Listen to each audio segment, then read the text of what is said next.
U3 Sports Talk, where we are unfiltered, unscripted, and unapologetic. I'm Sean, of course, glad to be joined by the brother J Mac. J Mac, what's going on? Hey, what's going on, Sean? What's going on? What's up? Hey, man, you know how it is, man. Post weekend, good weekend for you. Oh yeah, man. The weather didn't get bad till today, so yeah, man. We was all sunny skies this weekend, bro. Yeah, All sunny it was skies. definitely a beautiful weekend. And again, shout out to one. I hope you got a chance to spend time, or at least reach out, to those who had an impact on your life. Uh, you know, Mother's Day, and again, salute to all the mothers on here. Happy Mother's Day again to all of you for joining. But if you are joining us on U3 Sports Talk, thanks for joining us. And if you haven't already, please make sure to like, subscribe, and turn on those notifications for U3 Sports Talk, because when we go live, we want you live with us. And if it's not your first time with us, you know how we do. Monday is any given Monday. We got a lot to get into tonight, man. Definitely gotta. Let me ask you a question, man. What's up, man? Do I have a big forehead on screen? Like, is my forehead like going out through the screen? No, I just think, listen, we all have our individual things we like to do, when we're on, I'm a big Shay seems to think I need my hat on. Yeah, I mean, I don't know if Shay trying to say you're not attractive and you need to cover up your face. I don't know what Shay is trying to say. Yeah. I don't want to speak for Shay when Shay comes on, because Shay comes on and salute to Shay. I like Shay to kind of, provide some context around this. Maybe she don't like the deep chocolate brother. I don't know what it is. I'm concerned, but no, I don't be concerned. Everything ain't got to be negative, my brother. Everything ain't got to be negative. Yeah, no. I'm just giving it a hard time. Unless you play for the Brooklyn Nets, that's it. Yeah, but yeah, definitely want to get folks in here soon. But yeah, man, got a lot to get into. Definitely got to talk some news that came out today around NBA. Obviously, gonna have some effect on the playoffs. LeBron coming back tomorrow night, looks like, against the Knicks. And Brown from the Celtics looks like he's out for the season with the torn wrist ligament. The tough break for the Celtics, man. We gotta definitely check on True the King, because hey, that's definitely some unexpected news for the Celtics. That's a big blow. Yeah, it's a huge blow. I mean, 25 points a game. Their best, defender. Having an all-pro season, all NBA season. So, and if you know anything about Jaylen Brown, man, Jaylen Brown is one of the best people in the NBA. Just some of the stuff he was doing around his community work and stuff like that, man. So, definitely want to send best wishes to Jaylen Brown, and hope he recovers and gets well sooner than later. But yeah, we got to definitely recap this Canelo fight from Saturday. Canelo's a bad man. That's all I need to say, man. That's a bad man. Yeah. This is a bad man. Don't be a hater, J Mac. He's bad. That's man. not being a hater. I mean, I think he's all right. I mean, listen. Okay, all right, whatever. So he did look human, right? He did look human. Yeah, he was having trouble. He had to figure him out. But yeah, absolutely. It's good stuff. Can't wait to start talking about the what's on. I heard basketball. Yeah, got some basketball. Definitely got to get into some basketball. Some previewing some of these playoffs. Got to talk a little bit of football. One big story. Apparently, the Broncos are going to be making a huge push to trade for Aaron Rodgers. So they seem to be the team that seems to be the most interested in trying to make a push for Aaron Rodgers. Not surprising, but yeah, definitely want to get into that a little bit. We talked some other NFL stuff today. There was another story came out of the NFL today, which we'll get into in a little bit. Around Jacksonville and Tim Teabag. But anyway, that's rough, bro. Hey man, listen, I call it like it is, man. But yeah, man, we definitely want to get into it. But again, salute everybody coming in, see folks coming in. Salute Nicholas Brown, Taj, Shay, Tiffany, Definitely everybody, man. Or gamer, we may. Again, appreciate everybody coming in, man. But yeah, we'll be on. I don't know how long we'll be on tonight. Not gonna be on all night. It's not Friday, so y'all know we're not gonna be on all night. But yeah, we'll definitely get into it. But salute Keith Simmons. Appreciate you. I think this might be the first time you come in, Keith Simmons. So appreciate it. Ricky Wiley, of course, salute. As always, coming in. But yeah, man. And again, if you weren't with us Friday night, we have a Cash App now. So if you want to hit the Cash App, want to join, support the Cash App. That is our Cash App. We again appreciate all the support. Any little bit helps. $1, $5, $10, whatever. So again, appreciate the support. Taking Dogecoin. Yeah, you want to throw some Dogecoin? We definitely want to do that tonight. Listen, I don't know who's gonna get cooked tonight, but I doubt seriously anybody gets cooked tonight. Like Escape got cooked in that versus battle against SWV. So I don't know. I forgot all about that battle. I forgot. It was a massacre. It was an absolute massacre. Yeah, it was an absolute massacre. That's all I want to say. And don't be on here. No, don't be over here. Come in here, tonight with the craziness. Come on in here. Let's get ready to talk. Talk. But definitely got to get into these playoffs, man. It seems like to me, playoffs are starting for some of these teams already. So we definitely want to go ahead and get into that, man. Because again, if you're fighting, people complain about the play-in, but the play-in is doing exactly what I think it was supposed to do. Is keeping these teams still fighting towards the end of the season, which I like. Nobody's taking anything for granted, which is a great thing. So definitely want to get into that. But if the Warriors beat the Lakers, yeah. I know. Although it's a toss up, obviously a 90% chance that the Lakers win, but the Warriors win that bad boy. Oh shit. Yeah. Hey, brother Omari, I don't know what battle you was watching, but just because Escape was here in Atlanta and they had the home crowd advantage, when you got to go pull out songs you wrote for other people, that means your catalog ain't that great. And I said that about Escape the moment they was listed to battle SWV. They catalog great compared to SWV. So we're not gonna go there tonight. But yeah, anyway, yeah. Don't worry, brother Murray. I'll support you. Yeah, don't get behind that, Cisco. I promise you. Yeah, I'm not getting behind that one. I pick and choose my battles. I'm not getting behind that one. I said for 5 minutes. No, okay. All right. That's about as long as motherfucker Escape's catalog. Yeah, exactly. Hey, listen. Nothing should have came behind weak, right? Nothing should have came behind weak. And Escape didn't even do their best song behind weak. They did Understanding, which is a good song, but it should not have come behind weak, right? Once weak came on, they should have shut it down. All right. But listen, we can talk about all this tonight, man. We're not gonna waste a lot of time, man. Y'all ready to drop this link? You want to get some folks in here, man? Let's do it. We're gonna go ahead and drop this link, man. Also, man, if you live on the East Coast, get you some gas, man. Don't play. Get you some gas. So you guys heard about the cyber attack, right? Yeah. So, my whole city panicked. Yeah. Couldn't find gas. No. Yeah. Are you serious? Yeah. So you guys realize? So it only affects half. I don't know which half, but I know it only affects half the East Coast. And that half the East Coast, they have oil reserves. Yeah. So I don't understand. I mean, the part y'all should worry about. This is the fucking scary part here. That we still haven't done anything to fix our infrastructure. Yeah. Do you understand that? This ain't the first time a state's been attacked. Baltimore's been attacked. Yeah. And they're using stuff that was leaked or stolen from the NSA. Yeah. It's just fucking about blowing your mind. I'm not saying the NSA did it, but the tools they used to exploit other countries were found. They got a hold of it, and they actually started using it against us. Yeah. Sheesh. Yeah. That ransomware is,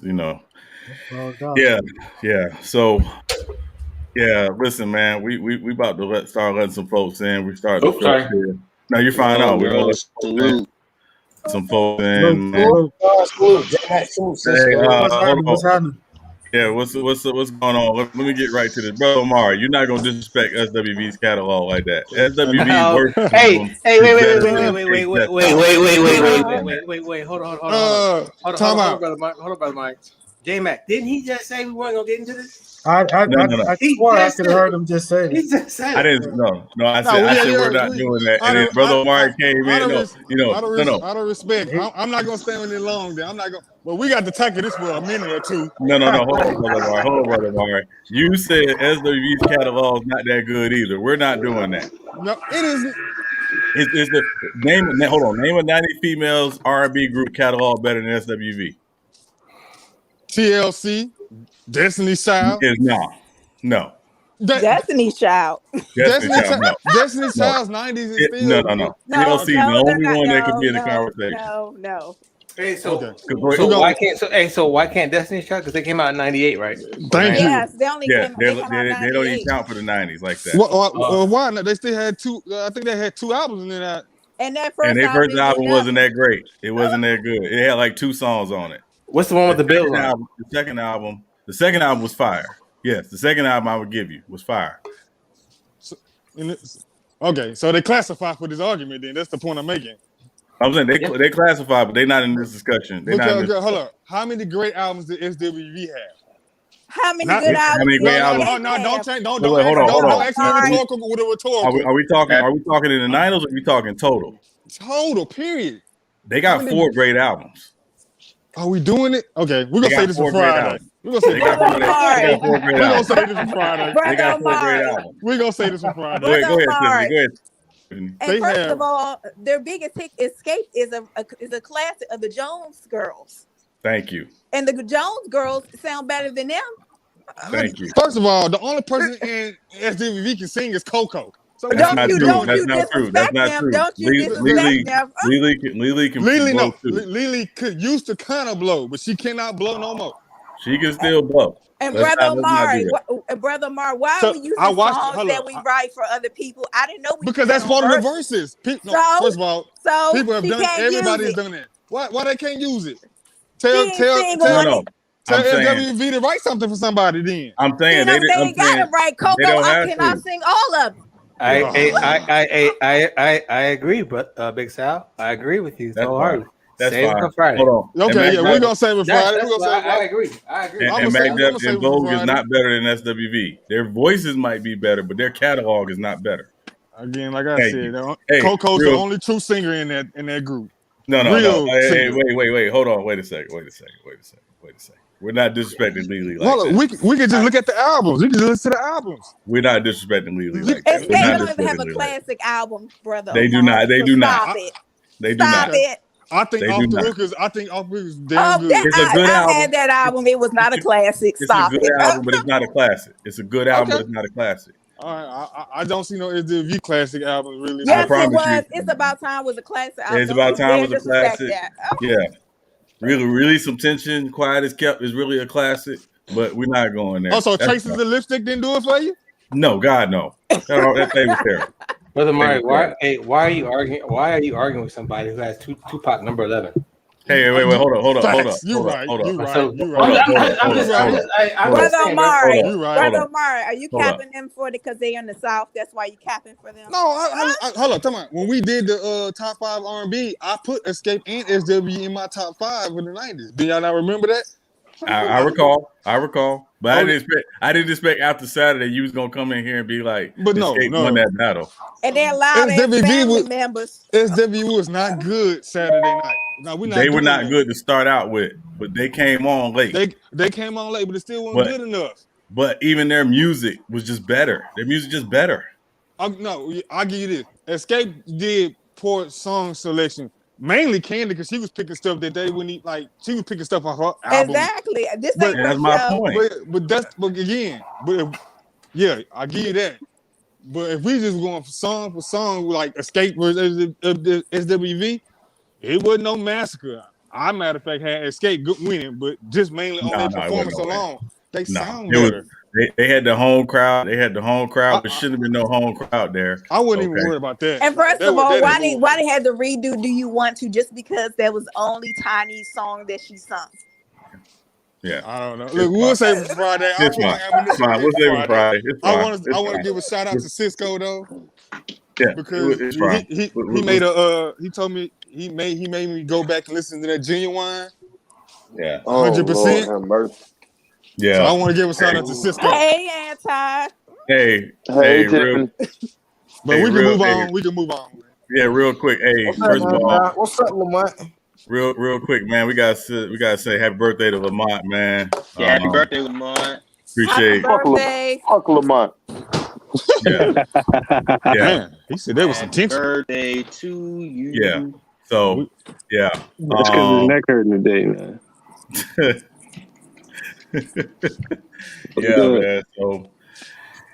Man. So anyway, man. Let's go and get into it, man. We seem like we already in these playoffs have started early for some of these teams, man. What y'all think about some of this action from this weekend and this week? I can't wait till the playoffs, man. Tell you the truth. I can't wait either. Who is that? I can't Who's doing that? wait till the play-in. And Cisco, don't you ever talking about the fucking Lakers gonna beat the Warriors? The Warriors gonna beat the Lakers. Bump your goddamn head. Bump your goddamn head. Hey, it's a possibility. One game series. It's a possibility. We don't even know if the Lakers are going to be the 7th seed. I was looking at the Trailblazers. They're gonna be the 7th. The Trailblazers. Portland got no easy schedule. No, Portland got a tough schedule. Exactly. So they might be the same. And let's talk about the Clippers. The Clippers are just one game above the Nuggets. The Nuggets might be the 3 side. Yes. I see what y'all saying, but I think the Lakers are looking at it like they want to be the 7th seed. I don't know if the Lakers want to play Clippers in the first round. Who said the Clippers are going to be the 3rd seed? No, I'm just saying if everything stays scratch right now, that's what it's gonna be. Yep. I'm just going on what's as far as what it looks like right now. The 2nd seed still. Now you right. Portland again. They got at least 2. They got the Jazz. They got the Suns, and they got the Trailblazers. Yeah. The Nuggets. The Nuggets. It was the Nuggets. So they got a tough schedule. They got the Nuggets. Yeah. The Trailblazers can't play themselves. Yeah, but I mean, I'm bad. I'm sorry. No, you good. Did y'all watch the Lakers Suns game last night? Yes, sir. Yeah. Nah, I was at work, bro. Yeah, no, it was an impressive win. It was an impressive win. Good win. It was an impressive win, but Phoenix lack of size last night killed them, man. They have no. I just don't see it. Yeah, and that bench killed him. Yeah, because Anthony Davis, all he did was. But did they double team him at all? Who, Anthony Davis? I don't even think they really truly double team him. I don't think they really. He had 42 points. Yeah, they didn't know. You can try to double a nigga you want to. I think when they did though, the 3-point shooting was just on last night for the Lakers too. Like that's one of their better shooting games. I don't know how many times you can get that from the Lakers, but last night. No, the Suns are not a scramble team. They don't know how to double team very well. You're right. And Lamont, I was going to ask you about this because as I was watching them last night, I was like, they didn't seem like they were trying to send doubles for AD. But do you feel like from a coaching perspective? Do you feel like from a coaching perspective that Phoenix was basically trying not to show LA too much schematically defensively? I mean, I think at this point in the year, they know whatever you are is what you are. You can't change your defense up in the playoffs. So, I mean, they know that if you match up against the Phoenix Suns, if you got ISO scores, you're going to torch them because they're not very good as far as trapping the ball. They're not a very good trapping team. Yeah. But, I mean, it's just going to be about making shots for the Lakers. And with Phoenix, I don't know, man. Sometimes they show up and play. Other times they don't. It's all going to fall on Devin Booker.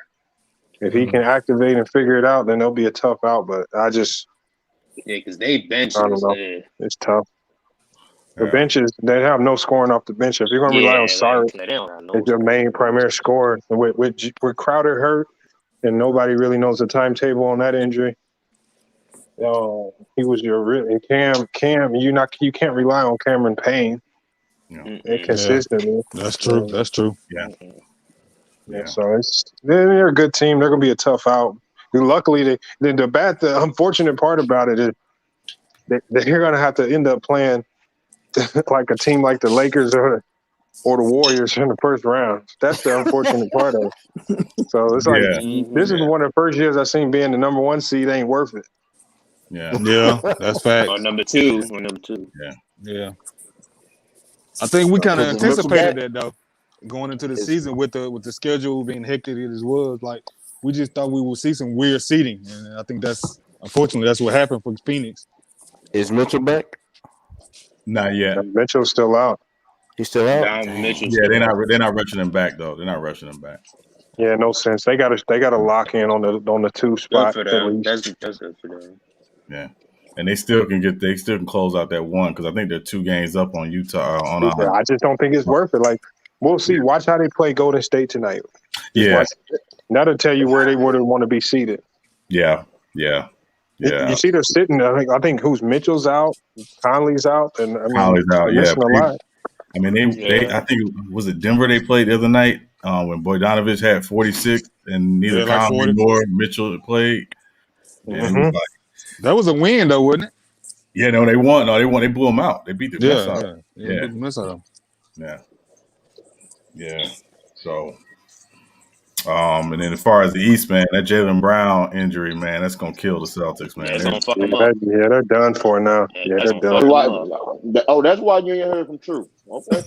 Hey, but let's be honest. That opens the door for Charlotte to make the playoffs now because I don't think they can beat Boston in a play-in. Yeah. Right. But the New York Knicks, man, that was a good win against the Clippers. Ooh, the Knicks. I don't know if it was a good win, but it was a decent win. I just don't see it. Is back. Fuck out of here. Because the Clippers, they do this. They're gonna be a tough out. They're gonna be a tough out. Tough out for who? In the first round, if they get to the second round, they can make it. Hey, the Heat and the Hawks have the same record right now. I wouldn't want to play the Knicks. Yeah, me either. I wouldn't want to play them either. Get the fuck out of here. But if I had to play one of those, if the Knicks stays in that 4 seed, if I'm one of the bottom seeds, I'd rather be that 5th seed. I'd rather play them over Milwaukee, Philly, or Brooklyn. Oh yeah, facts. Yeah. I mean, like I said, you would rather play them, but it's going to be a tough grind out series. You might come out with some bumps and bruises in that series. A lower seeded team might rather play the Knicks. The higher seeded teams want to avoid the Knicks. Right. Yeah. Right. Yeah. And that's why I think that 5th seed in the East is going to be interesting because I think, like Taj just said, Miami and Atlanta are tied right now for that 5th seed. So it's going to be interesting to see how that plays out coming down this last stretch of the season. Hey, and in the Western Conference, that 4-5 that's like eliminating a really strong contender in the West. Yeah, so the Lakers allowing the 4-5 to play each other, that eliminates one. The Lakers can just kind of, they're in the 1 and 2 in the West are actually the weaker teams. The Nuggets and the Mavericks, 4 and 5. Well, yeah, I mean, say the Clippers fall to 4 and they have to play in that 4-5 game, they could potentially get eliminated in the first round. Yeah. That just knocks a powerhouse out of the way. Yeah. Yeah. I mean, I was looking at BPI earlier. They only giving the Lakers an 18% chance to make the finals out the West. Because LeBron James is it. LeBron James. No, I don't think it's that. When they do BPI, they're considering him back. Oh, really? LeBron come back versus the he's coming back, but I don't think he's going to be 100%. I mean, I don't think he's coming. So, son, would you pick the field over the Lakers, or would you go with the Lakers versus the field? You two, Lamont, both of y'all. I'll let Mark go first on that. I'm going with I'm taking a chance. I got to see him lose first. Yeah, I'm not about to bet against them. Yeah, I want to see them fully with their full roster in the play-in and how they play. Because I think that I said this the other night. I think they actually can benefit from the play-in because we haven't seen their full roster together this season. So to see how Vogel's going to use rotations, all that stuff. Who's going to play more, Drummond or Gasol, or is he going to play Harrell more? Like that's what I kind of want to see first. But I mean, I don't. What was the rotation like last night? Hey, did y'all like it when Gasol was in the game with Harrell at the same time? Yeah. Love it. That's coming off the bench. That'll look tough right there. Yeah. That's tough. Yeah. Yeah, that was. Yeah. So did y'all like it when Kuzma wasn't in the game? He didn't play. Nah, that's what I'm talking about. He got some We gotta if the Lakers get to the finals, Kuzma will be the reason. Kuzma will be the reason they get to the finals. We got it. That's what we're not gonna do. That's what we're not gonna do. Kuzma's gonna be the reason. Right there. I understand what you're saying. Gotta continue to slander. Y'all better. If you're a Laker fan, you better be cheering him on because he's gonna be the reason if you make it to the finals. I think you do need him though. That's for sure. Yeah, y'all need him. Yeah, of course. Yeah.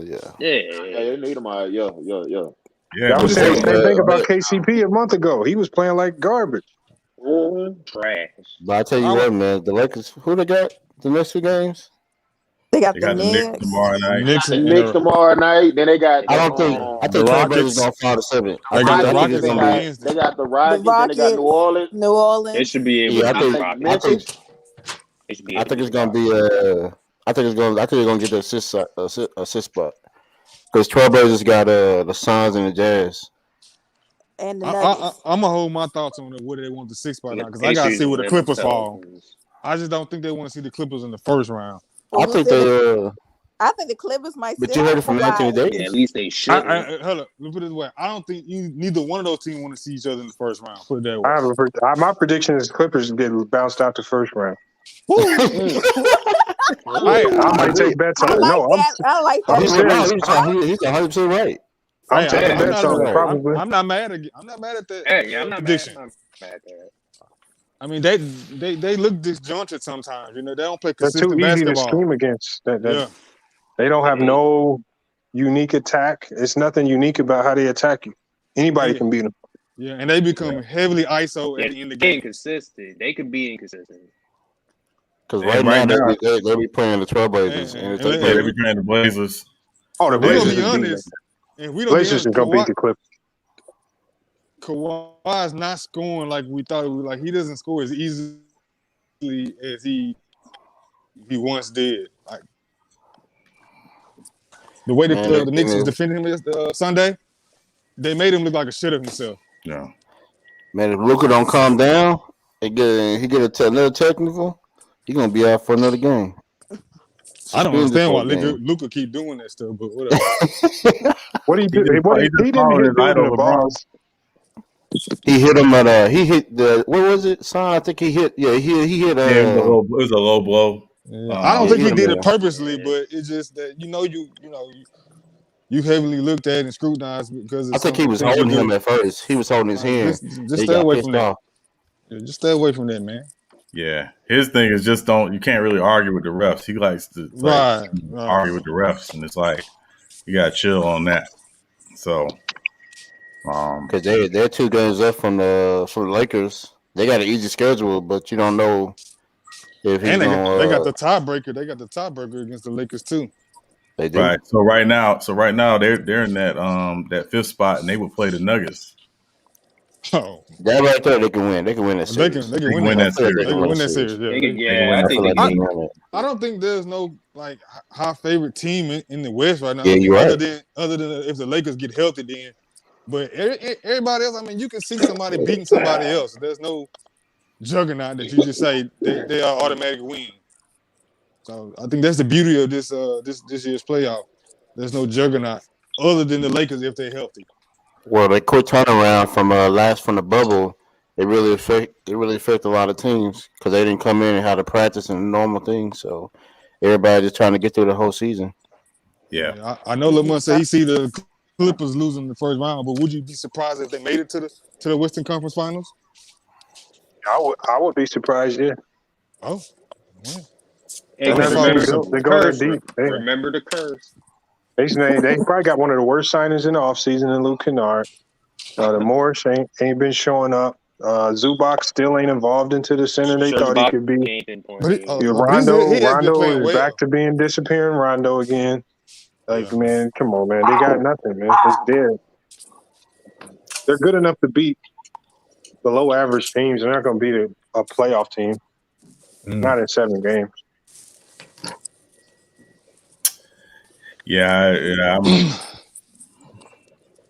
Yeah, I just feel like they're gonna they put everything on Doc last year. That's why you get rid of Doc. You trade Lou Williams. You know, like you get rid of Montrez. You got no excuses. Like it's just there's no what other excuses can we get the Clippers at this point? So do you have more faith in Kawhi?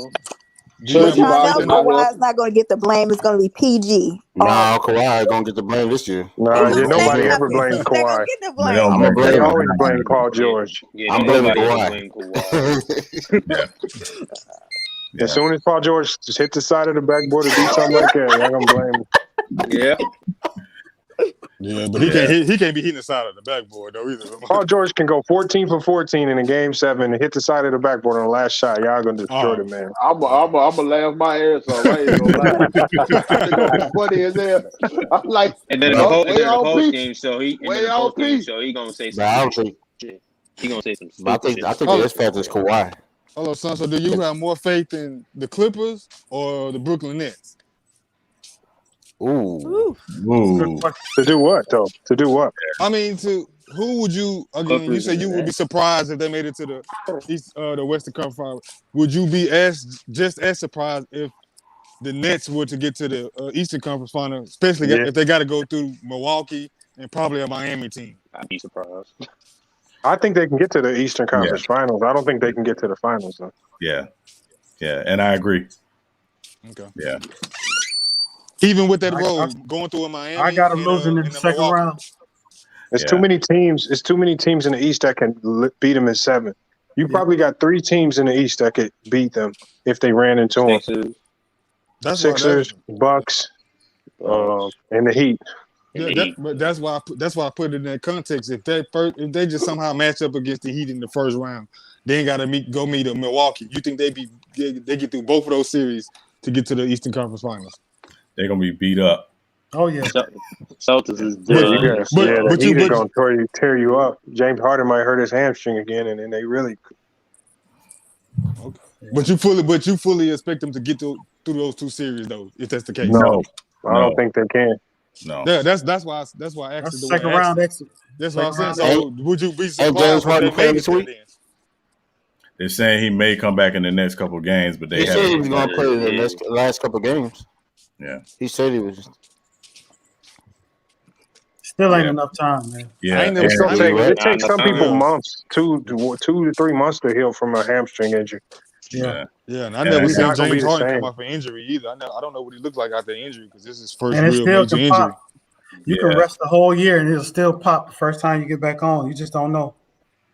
Yeah. Just don't know. But did y'all see Anthony Davis? Man, he be falling sometimes. And it just be scary. Yeah, hey, every time that nigga fall, I hold my breath. I can't even lie. Every time that nigga fall, I hold my breath, dog. AD is getting his legs back. And that's for real.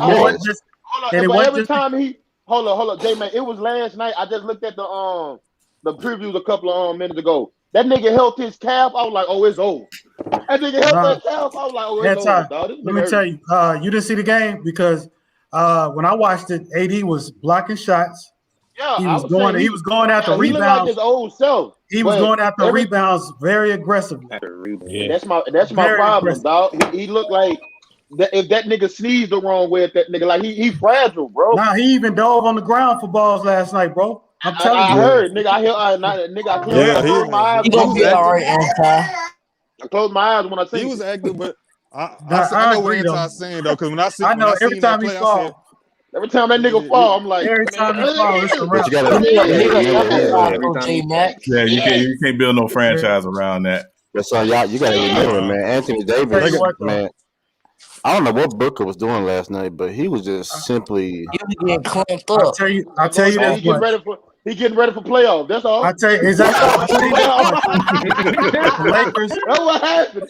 I'm telling you, the Lakers get a good first round. Hell, true. Well, LeBron can get his leg back. They don't want to see the Lakers, man. It's a wrap. You know what? I'm sorry about Jaylen Brown, bro. This is the first time. Hey, sorry about that, man. You saying they what up? Hey, man, they said there's a roster spot. They said there's a roster spot available, man. Got my tickets in. You know what I mean? You might have to suit up, True. They said, "Hey man, might as well." But hey man, it's just been man, the Celtics all year, man, frustrating. King.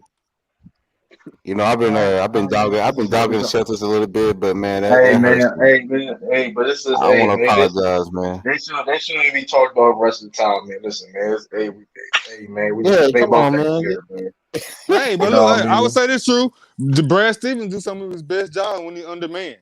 So but I'll be honest with you though. Let's be honest with you though. Tell you the truth, the Celtics team all year was lack motivation, and it was injured, man. It was injured most of the season. They lack motivation, man. Like, mind you, this team, they didn't have no break really. This other team really had no breaks. You know what I mean? Mind you, they went to Jaylen Brown. They say he got a fracture in his wrist, though. Where that shit come from? No, it's not a fracture. He got torn ligament in his wrist. Torn ligament, man. Torn ligament. I don't know. Torn ligament on his wrist. But hey, man, I don't know, man. We need rest anyway, man. Listen, man, we don't need no another deep. Man, all these teams need rest, man. All these teams they didn't even have a full offseason. That's why I'm thinking the Celtics are kind of frustrated, man. The injuries, then mind you, the limited off season and this condensed season. You know what I mean? So nobody really excited about that All-Star game. Jaylen Brown and Jason Tatum played in it. You know what I mean? They probably didn't really want to play. So I don't know. So another L for the Celtics, man. Jaylen Brown down. Yeah, man, it's all good. Just not y'all year, man. Sad. Ain't our year, man. Danny. But I tell you what, Jason Tatum. A lot of teams have had major injuries. But Tatum it's his time. What kind of player is he going to be the rest of the season? What kind of player is Jason Tatum going to be? They don't have enough. They don't have enough. Himself. They don't have enough, man. No. I ain't saying for them to win, and win a championship. I'm just saying, how is he going to go out? Is he going to go out emptying the clip, or is he going to just, pack it in? You know what I'm saying? Well, I think so. To your point, J-Mac, what's going to be interesting is to see, because we know he can score. That's not really the issue. Right. Can he raise? Is he at the point where he can raise the level of the other guys around him? That's what I'm talking about. He's showing flashes. He's showing flashes, but he's showing flashes. He can do it, but we have to. Can he do that on a consistent basis? That's going to be the question. You know what I mean? Right. Hey, I'm sorry to come in late on the conversation, but I didn't hear anybody mention Kemba Walker either. I mean, Kemba. I was about to say, yeah, Kemba haven't played a back-to-back all year. He ain't played a back-to-back game. Damn. I'm sorry. Yes, I just want to make sure that, because I know we're talking about with Tatum, and he's obviously the superstar and the cornerstone of the franchise, like Brown. But we have Boston fans have to expect more out of Kemba now that this happened. They do. Yeah. Yep. I agree with you. I agree. But the problem is, even when he plays good, the thing is, the issue with Kemba is, it's not necessarily he's overpaid for what he's producing even at his best. Right. But here's the problem, Cisco. What it is superstars get the national attention. The all-star is going to get the local attention. So that's just how it's going to work. So nationally, Jason Tatum's going to get the blame if he just, just folds it up and mails it in. But Kemba will get the blame if he doesn't play well, locally. They'll be trying to get him out of there. Yeah, I just but I think Kemba's nothing. That's a good point. I just want to push back a little bit on that, because Kemba Walker, he's proven even at a collegiate level that he can't be that guy, that go-to guy. So I mean, if like you said before, he's an all-star. He's well known. So I just want to say it seems to be, I don't make sure that we don't just blame the light-skinned brother first of all, And then Blame the light skin brother. Blame I knew it. You and Junior wine. Blame that light You and skin. Junior wine, nigga. I was like, I know we got Hey, to so, y'all think he's you just think he's a superstar? Shout out to Cisco for that. Shout out to Cisco. That's the only light skinned nigga I know that listen to Genuine. Hell no. Hey, hold on. That 100% album was the truth. Let's not do that. I don't listen to no light skinned niggas. The first two Genuine albums was the truth. Yeah, I agree there too. Yeah. I'm sorry, I ain't never listened to only no problem. Only problem I had with that Genuine album was that interlude when they was listening to the football game. You listen, and they was how you gonna listen to a grown ass man with baby hair? Singing. They was singing it. Yeah. Your favorite group was Pretty Bricks. Shut up. How you gonna listen to a grown ass man with baby hair, dog? I can't do it, dog. I'm good. Hey, wait. Hold on. Go ahead. Hold on. Defend yourself, Cisco. Defend yourself. I can't defend that bullshit. I don't have to because there was a guy about 5 years ago named Obama. You know, that's check one in the goddamn light skin category. Who said I like him? Oh, well, first of all, who said he was light skinned? Who said I like him? I'm about to say he ain't light skinned. You trying to steal one? Y'all trying to steal one? Hey, okay. Whoa. No. Don't bring him up. Okay, so first of all, if you compare fucking photos right the fuck now with Brother Omari's profile, definitely anti-shadow level profile, and J-Mac's face, he is lighter than both of you, all three of you motherfuckers. What y'all niggas complexion control now? Yeah, but I'm at the bottom of the skin tone. Y'all complexion controls now or something? He's supposed to be lighter than me. Nigga, don't care. He's supposed to. Y'all niggas some complexion patrols, bro. Just because he's lighter than us, don't make him light skinned though. Yes, it does. He's just lighter than us, but they don't make him. He's over here with us, bro. He's over here with us. No, don't worry about it. Well, come on, when we say light skin, you know. Okay, no, I don't. I know one thing. We got pulled over in the car. We all fucked. You might be the one that walk away. You can go exactly. All I know, Cisco, is my hand is nowhere near the back of my hand. So I'm way down there, bro. So if Obama is lighter than me, hey, he's supposed to be. Y'all some complexion chaperones or something. Hey, first of all, that's you Cisco. can't say too much neither. You light skinned too, little nigga. So you can say too. I ain't light skinned. Boy, I'm not light skinned. I'm caramel. You light skinned and shit. Here you go. And so he's not light skinned. I'm not light skinned, bro. Let's get back. I'm not light skinned, bro. Control it, son. Control it, son. What we talking about the Knicks? Yeah. Can we get back to Shay got a good question, man? Who's better, Ben Ingram or Ben Simmons, and should they be compared? Hold up, who? Brandon Ingram. Go around Simmons. No. Simmons. So let's go around. So What's the question again? The question is, who is better, Brandon Ingram or Ben Simmons, and should they be compared? So now they shouldn't be compared. Ben Simmons. Ben Simmons compared to Brandon Ingram, bro. It's not even close. That's Ben Simmons all day. Yeah. So be some shit war. Hey, off my team, dog. Off my team, dog. Hey, stand on business. Who you got in this argument? In my opinion, I'm taking Ben Simmons. He contributes more to winning. Brandon Ingram's just a scorer. Yeah. CA3. We barely that shit. I mean, I to me it's easy Ben Simmons. I think Brandon Ingram. He's a king of these stats. Like he's a ball stopper. I already know your answer, so we're not even gonna come back to you on that. Tracy Steele, who you got? Ben Simmons, man. He's a playmaker. He John Coffey in this motherfucker. He defends. He's a lockdown defender. He's an incredible athlete, and he's a team player. Pretty much, he's not a ball stopper. So Brother Omari, who you got? Simmons. I mean, I'm not gonna give y'all the superlatives because y'all already went through them. I don't mind them being compared though. I just will go with Ben Simmons. Tiffany, who you got? Ben Simmons, all around player. Yeah. Taj, who you got? Ben Simmons. Cisco. Well, obviously there's light skin between me and light skinned ass niggas, dog. Yo, you got chill out. Cisco, you got pulled up by the cops today? Hey, just because you guys don't know my full name, if we all got pulled over, they might send my ass back south to the motherfucking border, bro. Yeah, I know. Yeah, I know. You guys don't know my. You guys don't know my. You kind of look like a guala on the low. I always say that to myself, dog. I always say that to myself. Oh my god! If I show you guys a picture of me when I had hair, you think, oh, this dude, that's like for real. But you look like one of them gualas, bro.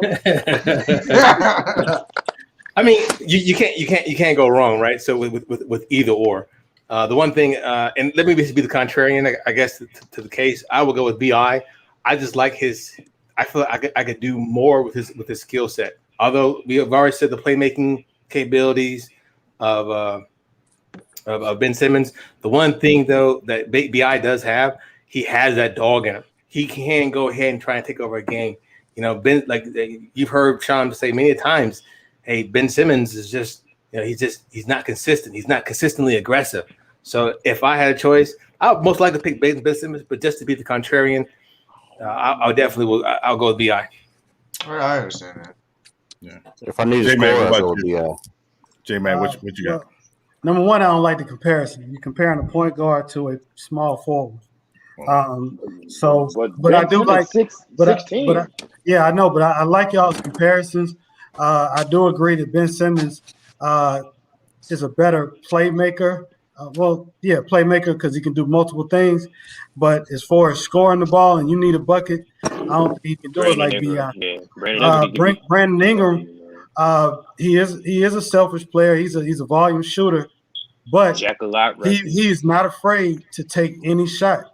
That's true. And he can score on a high clip. He's the number one player right now on New Orleans, even though Zion is more talented. Excuse me? He's the number one right now. He is the number one until they decide to give it to Zion. Nigga, it's Zion. Nah, Zion don't stay on the court enough right now. You can be out of fuck out of my city. But Brandon Ingram's not going anywhere. But Sean, I just don't like the comparison. Yeah, because it's small forward to a point guard. That's right. Yeah. I mean, I understand the comparison. I understand why, blah blah blah, both young stars or whatever. But it's Ben Simmons for me without question. I just look at when a team can take away one thing that you do, how else do you contribute to winning? And it's Ben Simmons for me, hands down. I like Bi, but again, I said this, on a couple streams before. I need in the offseason, I need New Orleans to sit Bi down and have a conversation and say two things. Number one, you are our second best player. We need you to be our second best player. Because everything goes through Zion. No ifs, ands, let me have that conversation with that nigga. Hey, once again, like I said, Bi, he has that dog. If you about to get into a scrap, he gonna come over and swing one. Ben Simmons is gonna scare you. Just because you swing on somebody, don't see you coming, don't mean you gangster, dog. I didn't say it was gang. I didn't say this. There's no about that neither. He got to be about something. Nah, he ain't about nothing. If you swinging on a nigga in a basketball, you know a nigga ain't gonna swing back because the nigga bought his chicken. That don't make you gangster, dog. In clutch time, who's gonna get you the bucket? Bi. Clutch time, who's gonna get you defensive stop though? Bi can do the same thing. Bi and defense don't go together. And again, so to that, J-Mac, again, the only thing that holds Ben Simmons back is the fact he does not shoot the ball outside the paint regularly. But when he decides he wants to go to the basket, he can get a basket. It's just when he decides he wants to go to the basket. So it's not. So I think the difference is just Bi obviously is the more polished scorer because he scores outside the paint. Well, let's go back to the point that I got pushed back on as far as Bi being the number one on New Orleans, right? Mm-hmm. Mm-hmm. Zion plays no defense. That's true too. He has not yet become a force on the boards like he should. He does have good moves going to the basket, and he's explosive. But right now, he's still too raw to be like the number one, put the ball in his hand every trip down the court in crunch time. Brandon Ingram has done it on the Lakers, and he's done it on the New Orleans squad. Now, I agree that they should have that conversation, but Zion has got to get way better than he is now to be able to handle it. So to that point, and again, what I've always argued about big man, because Zion obviously plays the 4, and he's truly a big man, is a lot of his success is going to come down to guard play, which is why it's so important for them to keep Lonzo. With B.I., B.I. doesn't necessarily need great guard play to get his because he's a wing himself. So to me, Zion's improvement is going to come from more consistent guard play, but also to your point, it's going to be his ability to dominate games down low, to take advantage of that explosiveness he has more consistently, which again, he's shown flashes at this year. He's not a great rebounder, but I don't really hold that against him because I think, again, the league doesn't necessarily demand that these guys rebound the way they once did. I don't expect him to be Barkley on the boards like that. I expect him to, when it comes time to get that key rebound, to get it. But I don't think he's going to be a 13 rebound a game guy. I just don't. That's not what the league asks of him anymore. Go ahead. I'm sorry. Go ahead, man. Go ahead. I'm just going to say this last thing I'm going to get to, Cisco. First, to answer Big Solomon, I understand that he leads them in points, playmaking, and impact. I'm just saying, what the games that I've watched, when the ball is in his hands, he doesn't make consistent, good decisions. Now, when he plays loose, when the play is not necessarily ran through him, that's when he's most dangerous because he doesn't really need a set play. Once he gets his hands on the ball, he knows to go downhill and go to the cup. But as far as rebounding, Sean, that's a part of his defense. He's got to get better on the boards. Go ahead, Cisco. And so let me. When was Ben Simmons drafted? It's been 4 years and that nigga still ain't got a jump shot. The same year. Him and B.I., they always been tied to each other since high school. They came up to 2016. So class 2016. Okay, so and let me take this around the pound. Then I'll start with Taj, and I'll go to CSD Sports next, or I'll start with I'll start with Tracy Steele. Since their indoctrination into the NBA, who, in your opinion, has shown greater leaps and bounds as far as their overall game? I'll start with Tracy Steele on that one. Oh, that's B.I. In a way, I would say him more than I would say Ben Simmons. That's not even close. Well, wait, hold on. I'm gonna go around the panel, bro, and then let Tracy Steele finish his point. Yeah, I would say B.I. Because I mean, when I saw him play on many different teams, like they're two different dynamic players, but at the same time, who has when you talk about growth, or it would be like B.I. because I think Ben Simmons, he's still there's still a lot more that he could do, but I think B.I. he's done a whole lot, and I think he could do more. He could do more, but I think he has been like the more improvement over the years. Okay. Yeah. Let me. I'll open this on my bad. I'm opening this on my bad. I'll go and then CA3. Go ahead and since you want next. Yeah, but I mean, to me, it's not even close. I mean, it's definitely Bi. When you look at when Bi first came to the league, he didn't really have much of a 3-point shot. He's mainly just all mid range, and but he developed that 3-point shot. As years went by, he actually he's improved a lot. When you look at Ben Simmons. I think Ben Simmons is a good player, but my biggest problem with Ben Simmons is where my beef comes. Is like you haven't progressed at all as a player. Okay. From when you became a rookie, he hasn't really changed. I mean, he's the same player. And let me go to stand on business on this one as well. Since they've been drafted, who has evolved more as a player, NBA player, in your opinion? I think from face value, it appears that Brandon Ingram has, but to me, I think it's more of a role expansion instead of a game expansion. His 3-point shot has gotten better, but I think now that he's been in New Orleans, he's got more of an opportunity to get more shot attempts up. Okay. And the ball's in his hands more than it was in past years. So, I mean, to me, it appears. I think his game has improved more than Ben Simmons because Ben Simmons really hasn't got that much better. As far as offensively, defensively, he stepped it up this year. If you just putting it in his mind that he wants to be the best defender in the league, but yeah, I'll give a slight edge to Brandon Ingram. But I mean, they to me, both of the knock on them is Brandon Ingram has to do because his whole basketball career, he's always been known as that guy that's gonna come in and get buckets. To me, he's always had motor issues and getting it on the defensive end. And Ben Simmons always, you feel me, he's been aloof on the offensive end. So, but I'll get a slight edge to BI. Okay, let me move to Anti then.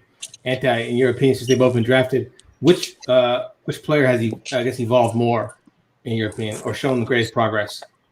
This B.I. hands down, man. And I hate to say it because I don't really like the dude, dog. But it's not even a question. Like Ben Simmons, you should. I don't really know. Is it mental with him? Because I seen him play at LSU, and he was in jumpers at LSU. I don't know if it's the coaches telling him to play a certain type of way because maybe the way that he's playing is helping the team win. But I don't know, dog. There's no way you should be in the league 4 years, dog, and you ain't got no jump. Okay, let's move to Tiffany. Tiffany, what do you think?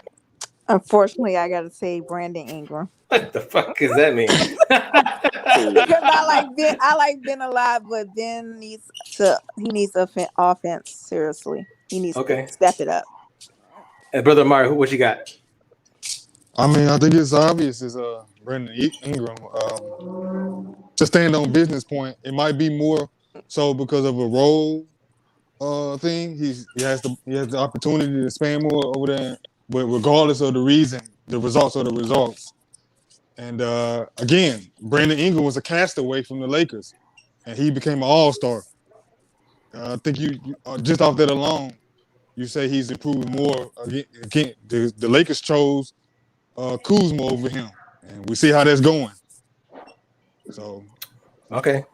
But and then let me push to Big's how I got you. Bi is a better scorer, and let me address that. I'll address that later. And I'm gonna push over to J-Mac, but I'm gonna add a double entendre to J-Mac and to Deshaun. So I believe obviously Bi has progressed a little bit more than Bi. So are we following it? But are we trapped by the potential of Ben Simmons? What we can see from Ben Simmons is that the reason why? When it comes down to comparing, the panel chooses BI, but when it comes to progression, since they've been drafted, I mean, the panel chooses Ben Simmons, but when it comes to progression and overall play, we're talking BI. J-Mac, you first, sir. All right, I 1,000% agree. And I'm guilty of it because I've been waiting on Ben Simmons to just like break through since I seen him in LSU. I've seen the talent, so I've been waiting on it, but I think it's just his progression is slow. Brandon Ingram has improved every single year since he's been in. Yeah, he has more shot attempts. That's correct, but his field goal percentage is still in the high 40s, or at least 46 or something like that. And he's averaging in the 20s, and he started out averaging in the teens. Ben Simmons started out averaging around 14, 15, and he's still around 14, 15, or 16 maybe. He does get more rebounds. He does get more rebounds, but yeah, I just think that we just expect more from Ben Simmons, and we just waiting on him. Yeah, I think they both were drafted. Go ahead. No, Sean, go ahead, bro. Yeah, they were both drafted in 2016, but remember Ben Simmons missed his rookie year with the broken foot. So he basically is a year behind Brandon Ingram. For me, and again, I think, and I agree with Stan on business, a lot of it is it's role. He's improved in his role, but they don't ask Ben Simmons to score the basketball like that. Like he plays with obviously Embiid, who gets 30 a night. You play with Tobias Harris, who gets 21 a night. He gets 18 a night as the third option, which is really kind of that's what third offensive options traditionally do. Plus, I just think he has a greater impact on the game. Defensively, yes. Yeah, like, and I'm not going to take. And again, I'm not going to take. I mean, I don't know what Brandon Ingram's career high in assists is because I've never seen him set anybody up like that. So, I'm just being honest. I mean, you've been right. Yeah, I'm just being real. I think he's a dynamic. 2.3 assists a game, nigga. He's averaging 4.9. This year is his highest year. His highest year, okay. Yeah, 4.9. And so that which again, he's showing some improvement. I think again, what I want to see for him is again, be your team's second best player. And then late in the game or when it's crunch time, we know you're the one guy they can put the ball in your hands and say, okay, now take over and go win some games. He hasn't really done that consistently. That's what I want to see for his next progression. Because again, I think that's where he fits best on that team in that role. Yeah. Can I give a slight pushback to you then, Sean? Yeah, go. I mean, I don't want to say pushback, but in my mind, Frank, I'm answering the question in the context of way Cisco's asking the question. Mm-hmm. And if we just doing it that way, Brandon Ingram went from again a trade asset to an all-star. Ben Simmons has pretty much been what he's been since he's been there. We looking for Ben Simmons to go from all-star to superstar level, and he hasn't done that quite yet. Brandon Ingram has went from role player, castaway, whatever you want to call it, to at least an all-star. He has the biggest jump so far. Now, potential-wise going forward, game-wise, I want Ben. But just for the context of the question, I think there's just obvious that he's made the biggest jump. Now that's probably his ceiling. I mean, can I push back? Can I push back on that? I mean, yeah, we can look at the improvements, right, on Brandon Ingram because but here's the thing though. He can improve because of the situation he was in. But look at Ben Simmons. He was that guy when he came in the league. Man was rookie of the year for a reason. Like I understand when it comes to improvements, and Ben Simmons has improved too to a little bit, not as much as Brandon Ingram. But all that being said, Brandon Ingram did this and that, but he's nowhere near Ben Simmons' level. But again, that's not the question. The question was who has the biggest jump so far.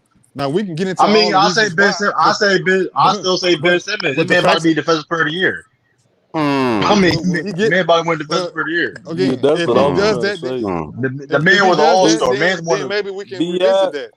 But we still waiting on Ben Simmons to be a superstar. That's what he's. Here's the thing, but Brandon Ingram not a superstar either. But when he gonna be a superstar?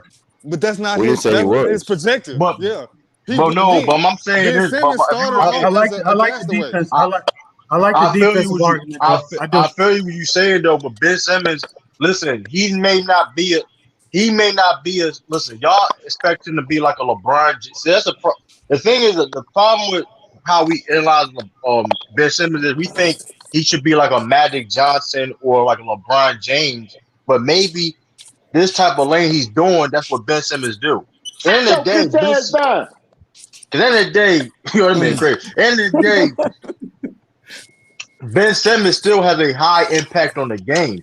Yeah, he may not be a scorer as a Magic or LeBron, or maybe even a passer, but defensively, Ben Simmons is a unique type of player, and if he keep continuing on and get better in the years and get in the league, he gonna be he may be a superstar in his own right.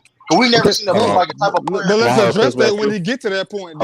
So here, I think he's on the right. I think he's on the right plan. Man might be the first player in the year. I'm not disagreeing with none of that. But Cisco's question was to this point, who's made the biggest jump?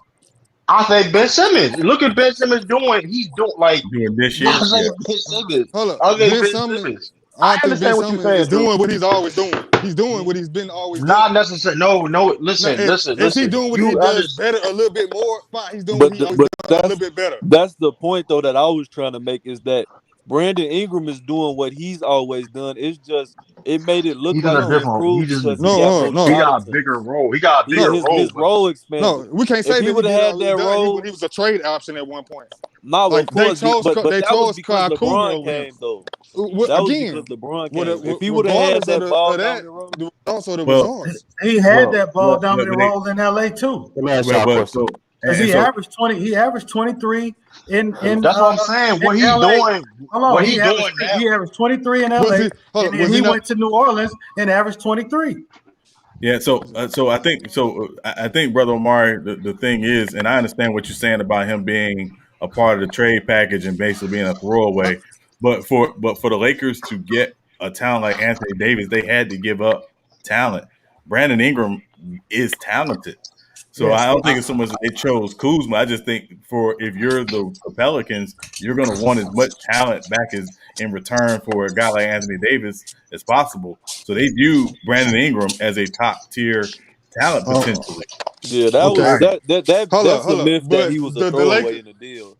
He was the linchpin. When I say throwaway, I would disagree with that because again, the Lakers wanted Kuzma more. They didn't want to put him in the package more so than anything. Like they had to make a decision, like which one they would rather give up to get Anthony Davis. They were giving up so much already. They wanted to keep at least one of their assets. They chose Kuzma. Nah, that's but the one that New Orleans. That's let me push back on that. Taking that deal, Brandon. Right, but also, hold on, True. Let's stand up business.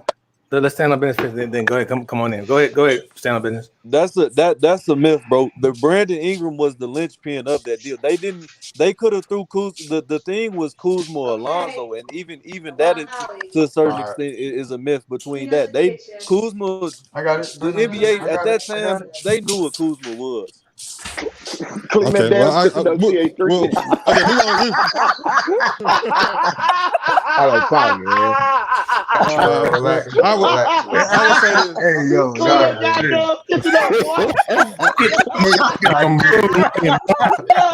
Get that motherfucking broom, son. Hey, yo, I got chill, man. I'm surprised, man. Hey, to stand on business point. I got my headphones in. It don't matter. I got my headphones in. Who that on the mic? What's wrong with nigga? I got the sentiment that Kuzma was the greater value player there, but I mean, I think if you feel different, that's fine. I mean, the reports at the time was Kuzma was the guy. So True, I'm gonna come to you one second. Let me just jump in real quick. So a couple things about that, brother Mari. First, I think the Lakers were looking at two things. Number one, remember BI had the blood clot issue, so there was questions about whether or not he was going to even be able to continue his career when he was a part of that trade. And then the second thing is they're looking at financially, who's it going to cost more to re-sign? Well, obviously, if both guys are healthy, it's going to cost you more to re-sign Brandon Ingram, which would have taken them way into luxury tax hell. Kuzma obviously was going to be a less expensive financial option for them, and I think they viewed him as potentially a better long-term fit next to LeBron just because of his game, which again, we're not going to get into because we ain't got that kind of time.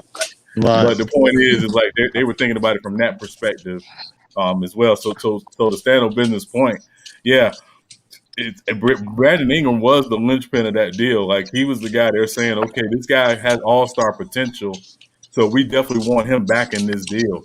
I don't think they view Kuzma as having all-star potential or number one scoring option. If you think LeBron wanted Ingram, you don't think if he said keep Ingram over Kuzma, you don't think Ingram was there instead of Kuzma? I don't think if they keep Ingram, they don't get Anthony Davis. Yeah, I disagree because they was giving up everything else. But the point is like they didn't really have a lot else to give up. Like I wouldn't do that shit. Yeah, if I'm trading, he's saying it after the facts now. True, we're saying it. No, I'm saying, brother Mark. Kyle Kuzma wasn't better than Brandon Ingram though. Let's not even play that game. At the time, he was playing better. Hold on. Don't want to add that before he got. We're not gonna act like that. Hold on. We're not gonna have a revisionist history about it either. No, okay, we gonna go back to history because last time I checked, before Brandon Ingram got after the All Star break, Brandon Ingram was playing better than Kyle Kuzma. That's facts. Okay, that's facts. I've been saying. Even when that trade happened, let it go. Even when that trade happened, I thought Brandon Ingram was better than Kyle Kuzma then. I'm just calling it in, man. Kyle Kuzma will always fall. I think we get our views shaped by what's happening now, but at the time, Brother Morris, even at that time, I thought he was more talented. So go back. I'm not saying you're lying. I'm just saying, since I can't prove otherwise. Go back to when Kevin Garnett got traded to Boston. Mm-hmm. Right. Boston had a lot of young pieces, but the linchpin in that deal was Al Jefferson. Mm-hmm. If the Celtics don't give up, the Celtics say, "Well, we got to absolutely hold on to Al Jefferson. We cannot." There's no way in the world Kevin Garnett ends up in Boston.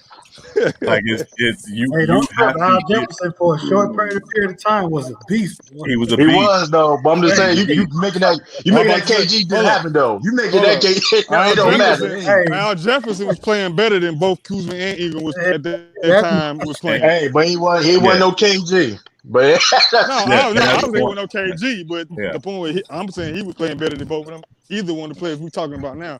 But look, we're gonna be all going on back and forth about that. I get your point. I just slightly disagree about some of it. So if we let's say Lonzo Ball's out, right? Lonzo Ball's out, whatever like that, and you put Ben Simmons in as a point guard for New Orleans, and you move Brandon Ingram obviously to a scoring position. Maybe you have to get rid of Tobias Harris, stuff like that. I personally think that Ben Simmons is benefiting from having a great second player that's already developed in Joel Embiid. But for sake of argument, if you put Ben Simmons on New Orleans squad right now and give him whatever shooter you need to give him, remove Lonzo Ball, are they in the playoffs? Yes. Is he that guy? Two non-shooters on the floor? No, I'm just saying give. So obviously you can't have Lonzo Ball and Brandon Ingram and Ben Simmons on the same floor. So all I'm saying is replace Lonzo Ball, put Ben Simmons as a point guard, put Brandon Ingram somewhere else. Replace that. You don't necessarily, you won't necessarily get that 20 points or whatever. Give whatever shooter you need. Are the Pelicans a playoff team? Yes. Yeah. With Ben Simmons, yeah. Everything else stays the same. Ben Simmons is gone. He takes the role of Lonzo Ball, and no Brandon Ingram. Are they a playoff team? Go ahead, State Trace Steele. I think honestly, yeah, because I think part of the reason why Ben Simmons really I'm not gonna say this is all on Joel Embiid, but I think they when they're both out there. They're doing really good this year because they got shooters around them. Now, if they did not have shooters around them, you can see that the spacing was off before they brought in who is it? Seth Curry and Green, I think it is. Danny Green. Yeah. Danny Green.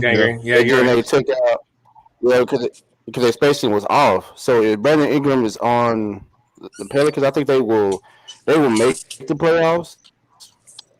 But I still think that he has to be on a team where the spacing is all the way around. Like the spacing is there for him, kind of like he could just drive and kick, kind of like pretty much what LeBron James has. I'm not saying he's like LeBron James, but yeah, he has spacing on the floor. So, point well taken. So I think they will make the playoffs. I think they will make the playoffs, but I think Ben Simmons has to be on a team. He's on a good team now, but if you put him on a team where he has shooters around him, yeah, he's gonna be way better than he is right now. Okay, so let me since Brother Amari, I don't know. Let me go to you next, then I'll come to Stay on Business. Ben Simmons everything stays the same. Remove Brandon Ingram. You obviously got to replace something, but you remove him and Lonzo Ball. You put Ben Simmons in there. But New Orleans Pelicans, they're a playoff team right now. They're a 7th seed, or they're in the playoff or the play-in tournament at least. Oh my bad. Go ahead, True. No, that's stand on business. I'm about to say hell to the no. Oh, stand on business. My bad. I second the point that Tracy made. If he has the requisite shooters around him, yeah, okay. I think he can. He's a playoff. Any team he's on, they can make the playoffs. Right, because that's going to highlight him in his role. Okay, Anti, go ahead, bro. Hell to the no. Like you have Brandon Ingram, Lonzo Ball, and you have Lonzo. Lonzo's gone. Lonzo's gone. Brandon Ingram's gone. And then let's just say you have any kind of shooter, whatever shooter whatever shooter you want in there for that third person, and Ben Simmons running it. Are they a playoff team? I know it's a hell of a hypothetical, but Yeah, I get. I still don't see it. You know what? I agree. Ben Simmons playing with Joel Embiid. Zion, I don't think he's a bomb. I mean, but here, y'all listen. Sixers didn't always have the spacing they do now, and they was one shot away. They didn't always have the spacing they do now. That's just facts. They was one shot away.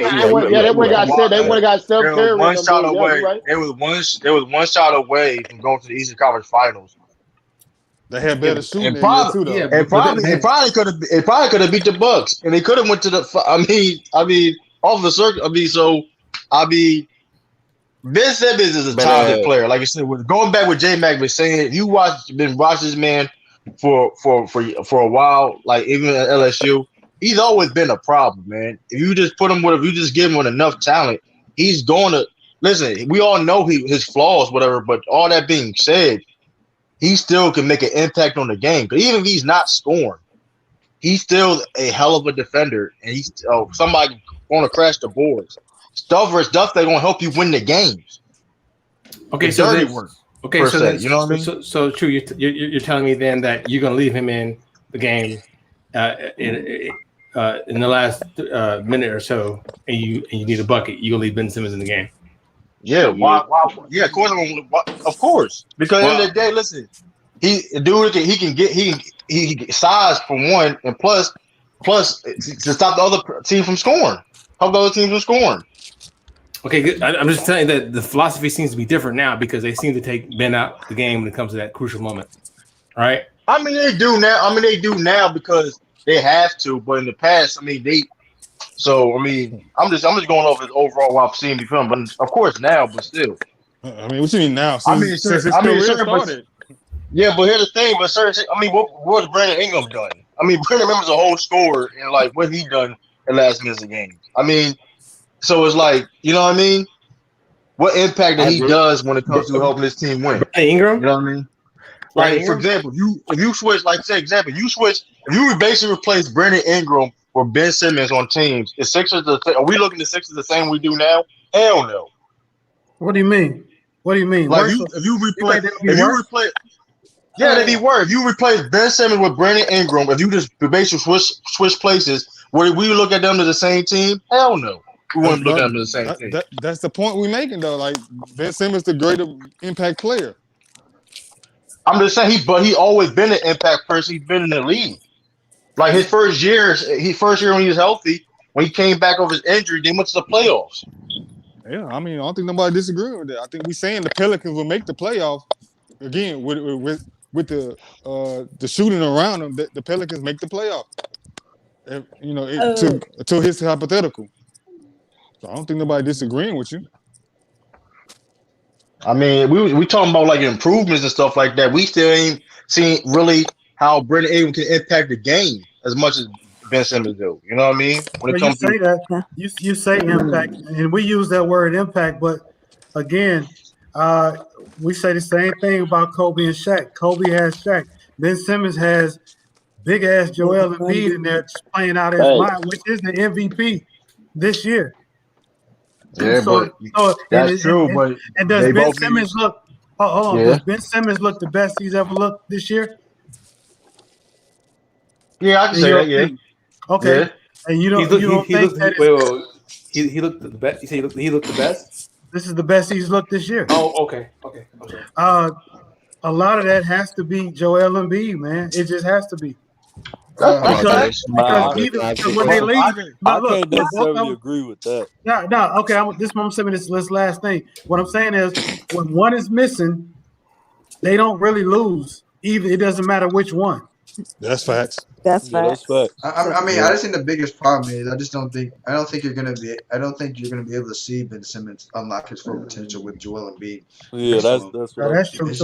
I mean, because if you see Ben Simmons play without Joel Embiid, he looks like a way different player. Like I was saying earlier, if you put him on somebody like a team, like let's say if he was hypothetically he was on a team with like a Klay Thompson or a Steph Curry. Woo! Go ahead. They would be dangerous. Speak that into existence, bro. Speak it. They would be lethal. Hey, yo, chill out. Hey, chill out, man. Speak it. Chill out. Hey, Tracy still saying one more time. Hold on. He's the rich man. Hold on. Tracy still, you have made a very good point. Say it again, please, sir. No, but you're right, man. If you put Ben Simmons on the Warriors with Klay Thompson and Steph Curry, man, that would be like. Hey, who all that clap? Who doing all that goddamn clap? I thought you got off the call real quick. Go ahead, Shay Cap. Go ahead, Shay. Go ahead. Sean can get his spot back. I would like to say this. The reason why I asked that question, I seen like a large part of the panel pick Ben Simmons. The only reason why I really asked is because if the Sixers don't get, let's say, they'll get to the Eastern Conference Finals, but like the finals, when is it time to call it quits? Because we've seen the process, of that team, and a lot of people are feeling that just don't fit together. And I do agree that Ben Simmons is the better player, but it's just like, how many times can they fail before it's just like, okay, it's time to break it up? I get your point. I mean, yeah, that's a good question. They're both real young players, though. Like, also to answer that question, to be fair though, the second year they played together and went in the playoffs, Joel Embiid was banged up. He was in it. He played in and out of games. Then last year, Ben Simmons missed the whole playoffs. Yeah. And now they got a coach that know what they're doing now. So let me make sure. Hey, Shay, don't worry about it. You stay in, and if Sean wants to hop in, me either Jerry Mack and I will hop off. You all go ahead. I want to respond to that question because to Shay's point, over the years, if you listen to Colin Cowherd or First Take or any of those shows, when they talk about Ben Simmons and Joel Embiid, it's always about fit. And they argue back and forth, do this team really fit or not? So they're winning now, so we automatically assume that they fit. But they may not really fit, and they have a short period of time to figure it out, or else they will have to break one of them up.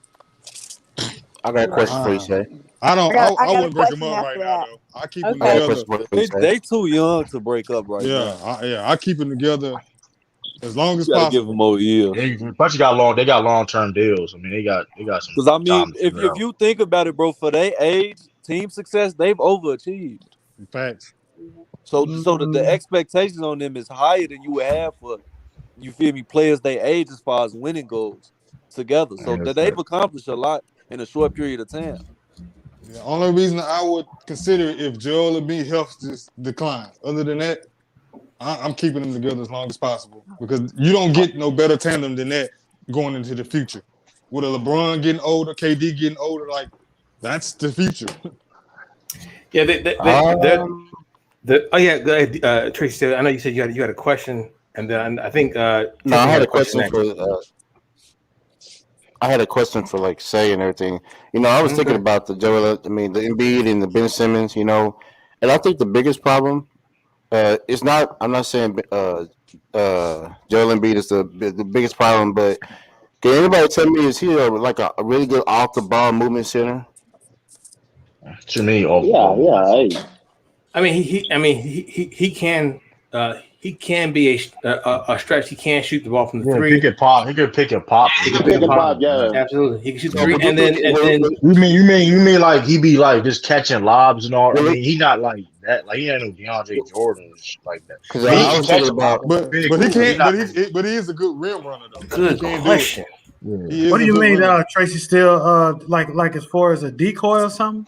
no, yeah, the question is like, because I was thinking about sometimes when they're on the floor with each other, I think Ben Simmons, like somebody said it earlier, but like I said, the only reason why I had said about Steph Curry and Klay is because of the spacing. Now, if they spacing was really well, like I'm not saying that Joel Embiid is not, he's a dominant, he's doing really well, but at the same time, I feel like sometimes his game does not coordinate with Ben Simmons. So I mean, that's the is reason why. it a little redundant? Yes. I mean, Joel Embiid, he shoots well for a big man. He don't shoot well enough to create the spacing that Ben Simmons need ultimately. Yeah. But again, because he's so dominant and Ben Simmons is dominant at what he does, look, that's just the risk you take. Yes. Hey, let me. Oh, go ahead. Go ahead, Tracy. I'm sorry. Go ahead, Tracy. Because that's the same problem that Milwaukee had previously with Giannis. and it be working. It be working. So with Giannis, because Ben Simmons is a playmaker, but Giannis never had nobody that's a playmaker. Now that he got Drew Holiday, that right there works well with Milwaukee. But sometimes I feel like with Philadelphia, I think it's the spacing that beats them a lot sometimes.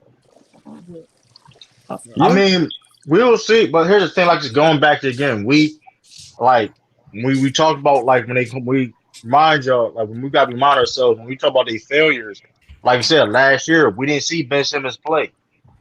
It was going I'm to be not talking there all about by failures. I was himself. talking about spacing. I think it's their Ron Achilles said heel. spacing. It's going to be their Achilles heels at the end. I mean, space. Spacing. Spacing. They've been fine this year. They been fine.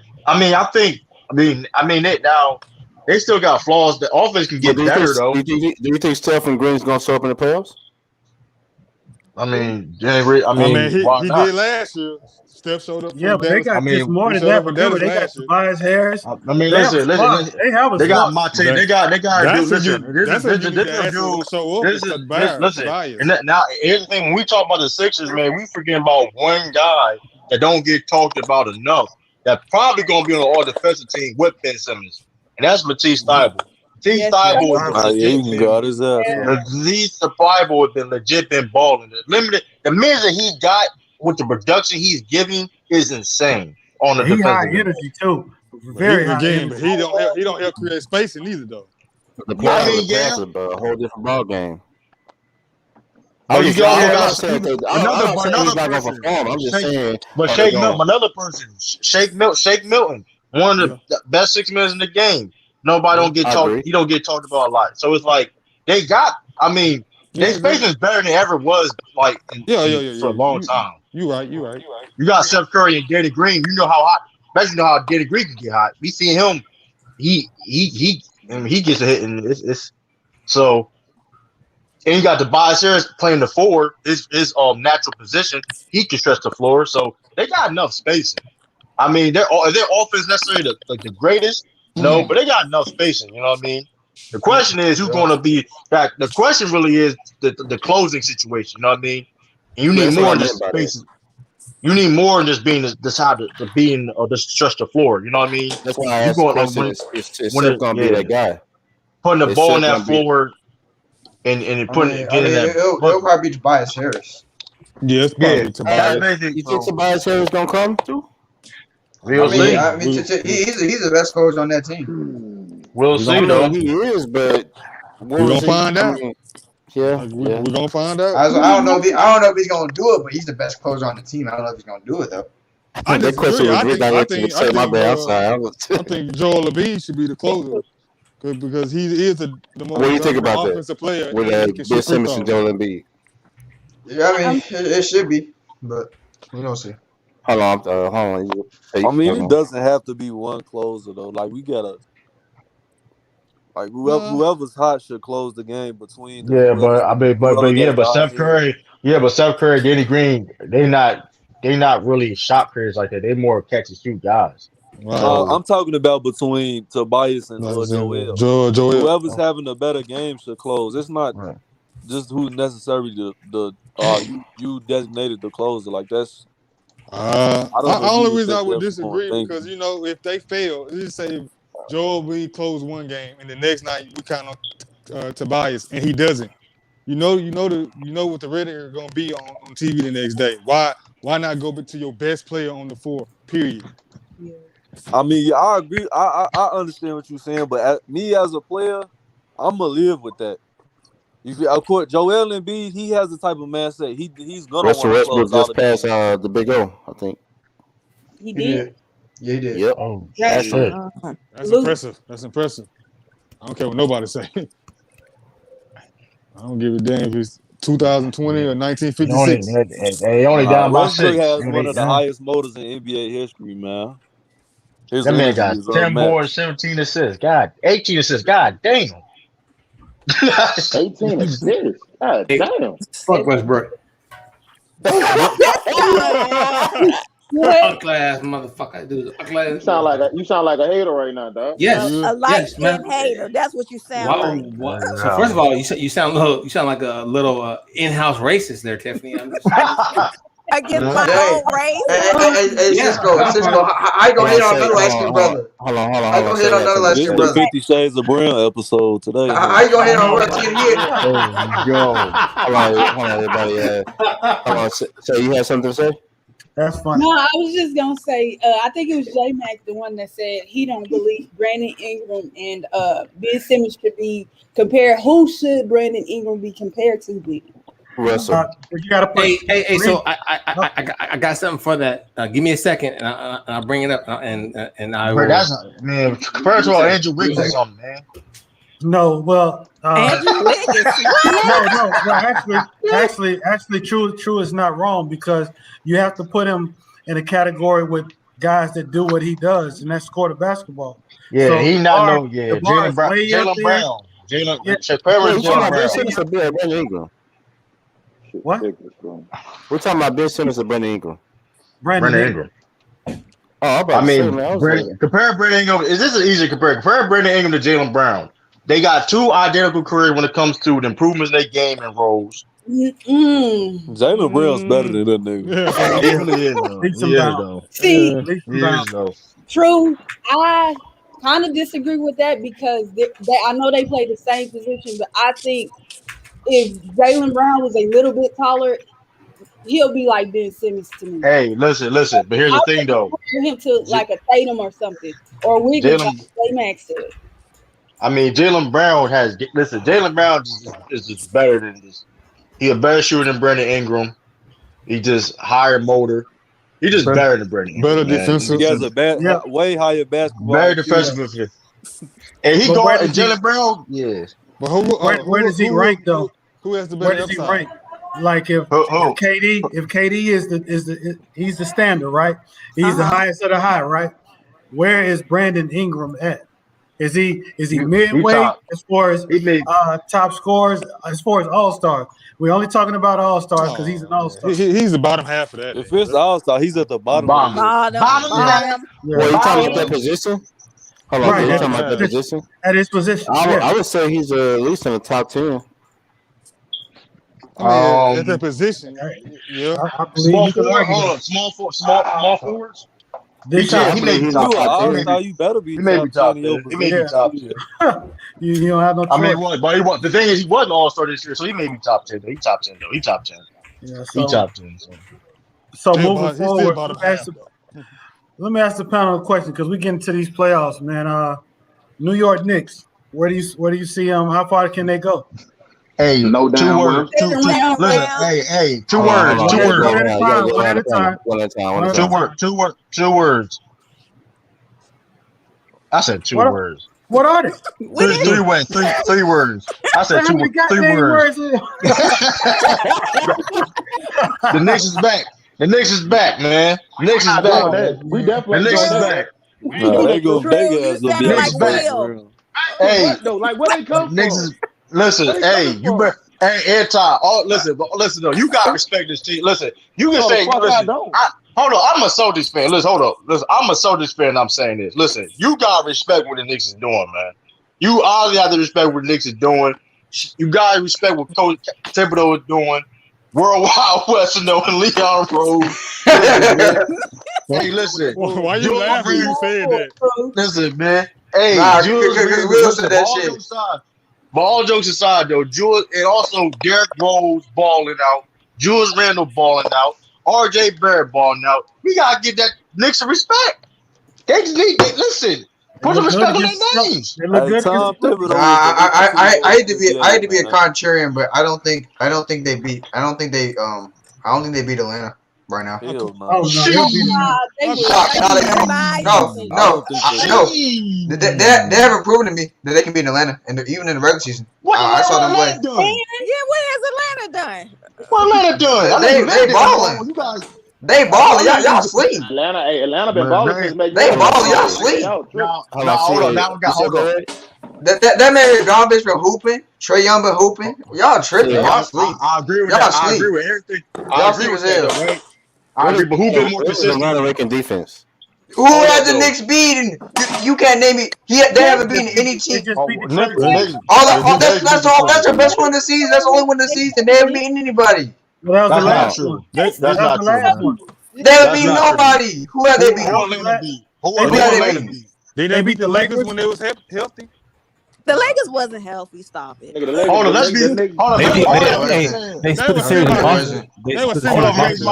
They haven't beat anybody in the top 3 in the East. They haven't beat anybody. I'm about to bring the Eastern. Hold up. And all that being said, they've been one of the best defensive teams in the NBA. I don't give a damn. They haven't beaten anybody. I don't give a damn. They haven't beaten anybody. They haven't beaten nobody. George Randle been everybody on that. Hold on, let's keep it a beam right now. George Randle been everybody in Atlanta. George Randle been everybody in Atlanta. I don't give a damn. I don't think they're better. I mean, Atlanta hasn't been healthy all season, and they're still at the 15th. Besides Trae Young, how many people on that team buried RJ Barrett? Better than RJ Barrett. Bogdanovich playing better than RJ Barrett right now. That's debatable. He's playing better than RJ Barrett right now. Yes, he is. Hold up, true. No, Bogdanovich has been playing better than RJ Barrett right now. That's true. Yes, he has. Hold on. Wait. Yes, the fuck he has. Wait. Okay, so we're stepping on everybody. So, CA has made a point. He's saying they haven't beaten anybody. Okay, so he's saying the Knicks are fake. So let's go around the table real quick. I'm gonna start with Anti. I'm gonna move his brother Amari and then stand on business. Go ahead. You already know what Anti gonna say. Shit water. Hold on. No. This is my thing. You hear me? This is my thing. We know when you get to the playoff, we know superstars make matchups. You know what I'm saying? That's when you can rely on your guy. They got the go-to baskets and all that, dog. They don't have enough. I'm sorry. You know what I'm saying? You mean to tell me, hold up, I'm about to rely on Julius Randle, Todd Gibson, Jared Don't Gold, do that. Don't do that. And a nigga named Sloppy Toppy. I'm good. You name whole role players on the bench. Don't do that. Don't do that, yo. You name. I'm good. Emmanuel Quickly, RJ Barrett, and you think that's gonna get you to the playoffs? But we're talking about They're in the playoffs. They beat Milwaukee twice this year. Exactly, but they didn't beat them. But they beat Milwaukee with a G League team. I remember that. They beat them twice. They beat them twice. And not only that, they split with Boston too. Right. They split with Boston. Man, that ain't nothing. That ain't no college split with Boston. They beat Utah. We have more talent. Okay, they have more talent than Atlanta do. They beat them. So what are you saying? It don't matter what the circumstances is. Hold on. I think Atlanta got more talent. Hold on, yes, Atlanta does have more talent. The question was Atlanta is deep. Y'all tripping. They really Donovan has been hurt half the season, bro. What are you talking about? He's the best perimeter defender. He's been hurt pretty much majority of the season. We're not capping today. They beat Atlanta in 5 games. We cap every day. No, they wouldn't. Hell no, they wouldn't. Hell no, they wouldn't. Hell no, they wouldn't. Hell no. They definitely not beating Atlanta in 5 games. That's cap. That's cap. Let's go ahead. That's most definitely cap. I got you. So because this is inspired by Yo Khalifa, bro. Because Yo Khalifa has some pretty good questions. I'm gonna go ahead and I was working on this. So give me a second right here. We off the old question? The old question being we're back on the old question. If the old question between like Tatum and whoever else, who would you rather have? So like this. Oh no, I thought we were talking about Man, I New don't York care about versus that. Atlanta. These niggas capping. Okay, I got you. But let me see what you guys got. I'm gonna go around the room, and then so I think Ben Simmons and Luka are more comparable. And like I said, shout out to Yo Khalifa for even for grouping this up together. I'm going around the bench, so I'm gonna start with let's go ahead and start with CA3. CA3, who would you rather have, Ben Simmons or Luka? Luka. Okay, let me move on to Tracy Steele. Who would you rather have?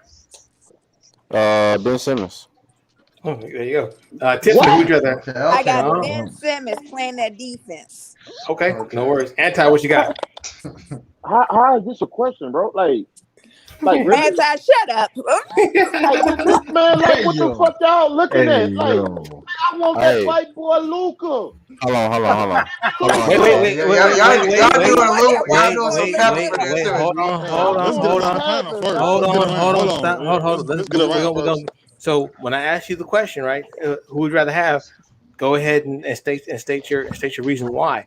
I think Tiffany Nez, she said Ben Simmons because he gives the edge on defense. I think Anti was next. Anti, you said who would you rather have? Let me get my stance. Okay, I'll give you two states. Okay, so you got Tracy Steele, you're next.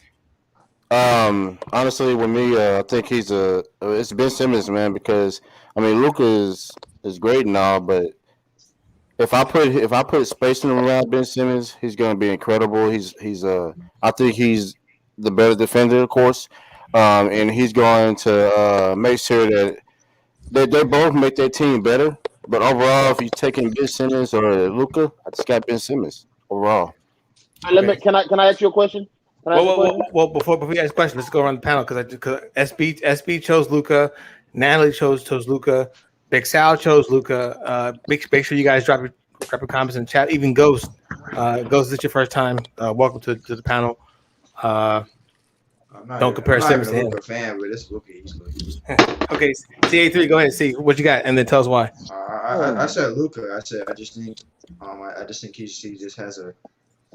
I just think he can take over the game. I mean, you know, when he's needed to, and he controls. Luka completely controls the game. Like, you know, just even when he's not scoring, you know, he's still a threat because he's got all that attention on him, and he's a willing passer at times. So, I mean, he just completely controls the game. Like, I got you. Sean, Big Sean said he said, look at Chris. I got you. Let me move on to stand on business. What you got, bro? Who would you rather have? If I'm a general manager, I'm taking Ben Simmons. He's drafting Ben Simmons first. That's right, yes. Okay, Tiffany. Okay, I got you. Brother Mario, what you got? I'm going Luka. Going Luka? Yeah. I mean, I would say this. It's closer than we saying it is. I know we had to pick between the two. The hell is not. Hold on. What I'm saying was, because look, Luka doesn't shoot particularly well that either from three. And I was going to Ben Simmons. At least he shoot. Again, let me finish the whole point. Let me finish my point, Anti. I picked Luka, so don't kill me. But let me give you. I guess I'm giving you context why I'm saying it's closer than we're saying it, because obviously, if defensively is obviously Ben Simmons. Okay. But Luka controls the game. Let me ask you a question, bro, Omar. We gotta go around the panel before. I picked Luka. I gotta get this question out. Again, I picked Luka, so don't. Okay. I got you. So let me go to True the King. I don't know if I got to stand on business. Let me go stand on business. True the King. Yeah, you gotta stand on business. I did. Okay. I'm sorry, my bad. And we go True the King. Then I'm going to Shea Cap. And then I'm going to J Max, of course. Let me go ahead and go with True the King. Who you got? If you're the GM, who you drafting right now? I don't even like Luka. This shouldn't even be a question, but it's Luka hands down. When it comes to just even the impact, like when if you take Luka off the Dallas Mavericks, they're not a playoff team. And you take Ben. That was gonna be my. That was gonna be my question. You take Ben Simmons off the Sixers, they're still a playoff team. So like I mean, let's just be real. Luka, I mean, when it comes to the shooting aspect, Luka, surprisingly, guy is shooting better this year. He's shooting 35% from three. That's about average. So he averaged, cool. We all know the defensive wise, but rebounding is very close. Passing is about, I edge Luka, and scoring, it's Luka hands down, man. It's not even. That's not even. I don't see how this is a goddamn answer. Okay, let me go to Shay. Go ahead, Shay. I was gonna choose Simmons, but I changed my mind. I'm gonna choose Luka.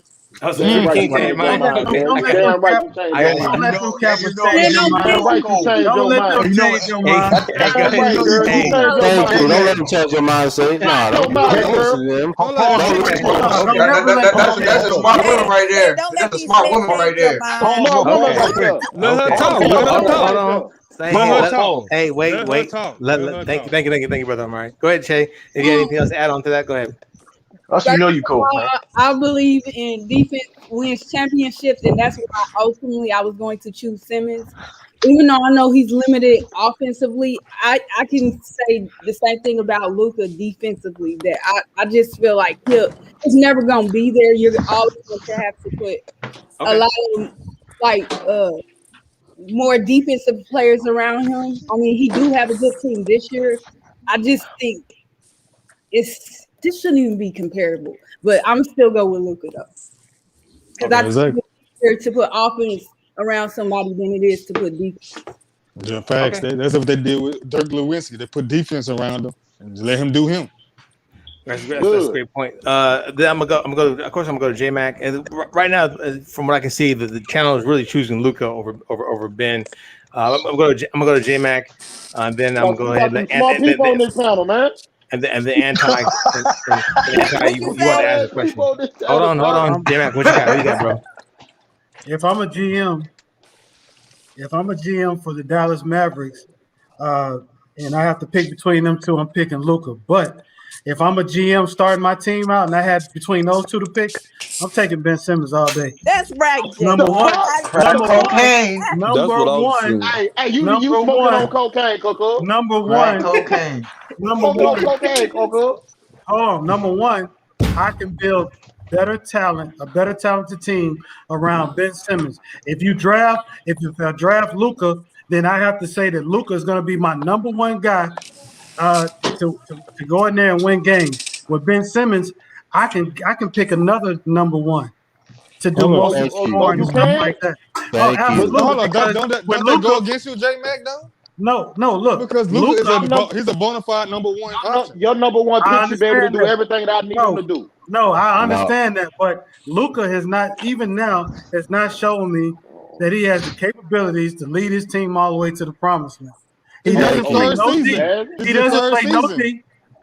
First of all, he's been a pro. He's been a pro. You say Ben or Luka? Yeah, that's what I think. First of all, he's been a pro way longer than this little third season bullshit. Okay, but we're talking NBA though. Come on, man. Come on, Nah, he's still pro. He's still pro. If he would have won a championship in Europe, we wouldn't be counting it right now. We only count. I mean, it makes a case as Hall of Fame. I'll tell you that, bro. Right. I understand that, but number two, Luka is limited. He has a one-sided game. He only plays on one side of the ball. Excuse me? Ben Simmons not only plays on both sides of the ball, you also can do more. Both sides of the ball. You can do more with Ben Simmons than you can Luka. I disagree with that. You can use it for multiple roles. Let me go ahead and say my piece real quick. So I would choose Luka because I believe because if you had a lesser team, I think Luka can get that team further than Ben Simmons. That's my personal opinion. I mean, the facts is already proven. He's shown it. So you put Ben Simmons in Dallas all day in a motherfucking lottery. Nah, but you guys are right about that. I don't know about that. You are right about what he's doing with a lesser team. But Luka's style of basketball is not championship basketball. You don't win championships with a usage rate that high. I don't have no other option. You can't say Ben Simmons is championship basketball either. But I'm talking about me as a general manager. Me building around. I can build a team around Ben Simmons that's gonna be a championship contender. And me personally as a general manager, I'm thinking from a player development standpoint. I feel like I could maximize his potential. That's why I'm gonna take him over Luka. Luka's to me, he's reached his peak. He's not gonna get that much better. The only thing Luka's gonna improve in is his efficiency. Other than that, he is what he is. Hey, so Simmons is nowhere near his ceiling. So we're not gonna make no excuses for him talking about he playing out of position. We're not gonna make no excuse. You know, Luka cannot play no defense, so stop it. Right, Yeah, right. Luka is who I he got is, you. man. I got you, right? But He don't guard point guards anyway, though. let me ask you a question, though, right? Because Ben Simmons is not on the floor when he comes down. All right. Luka has proven. If you don't believe me, ask Paul George or whoever that was. Reggie Jackson, too, man. It wasn't. Ain't every shot. They every. Yeah. Let me get up here, man. Hold on. SB, salute to SB. Salute to SB. Hold on, man. Put the Gatorade down, SB. Put that shit down. Okay, so hey, salute to SB. Absolutely. Go ahead, SB. Go ahead. Gatorade, nigga. Who would you rather have? That vodka. Gatorade. All right, look, y'all got to chill. And don't take 10 minutes either, SB. I got him on the clock. I ain't gonna eat y'all like that, man. I'm gonna keep it slightly simple. This is an easy kill, bro. It's Luka without a shadow of a doubt, bro. First of all, y'all keep talking about, I could draft Ben Simmons and put him in. No, you can't, because if you don't have no shooters or nobody who gonna run the floor, he's a role player. Come on. Come on. Stop with the shit, bro. Y'all think this is the second coming of Giannis right now. No, he's not, bro. You got to take Luka. He showed that he has star potential. Ben Simmons only showed you star potential on a fast break. Half court, he's regular. His defense is okay. I got you. Oh, go ahead. And then look, y'all complain about the liability on defense, like Steph Curry, not a liability on defense. Whoa. Let me talk about it. Come on. Somebody else.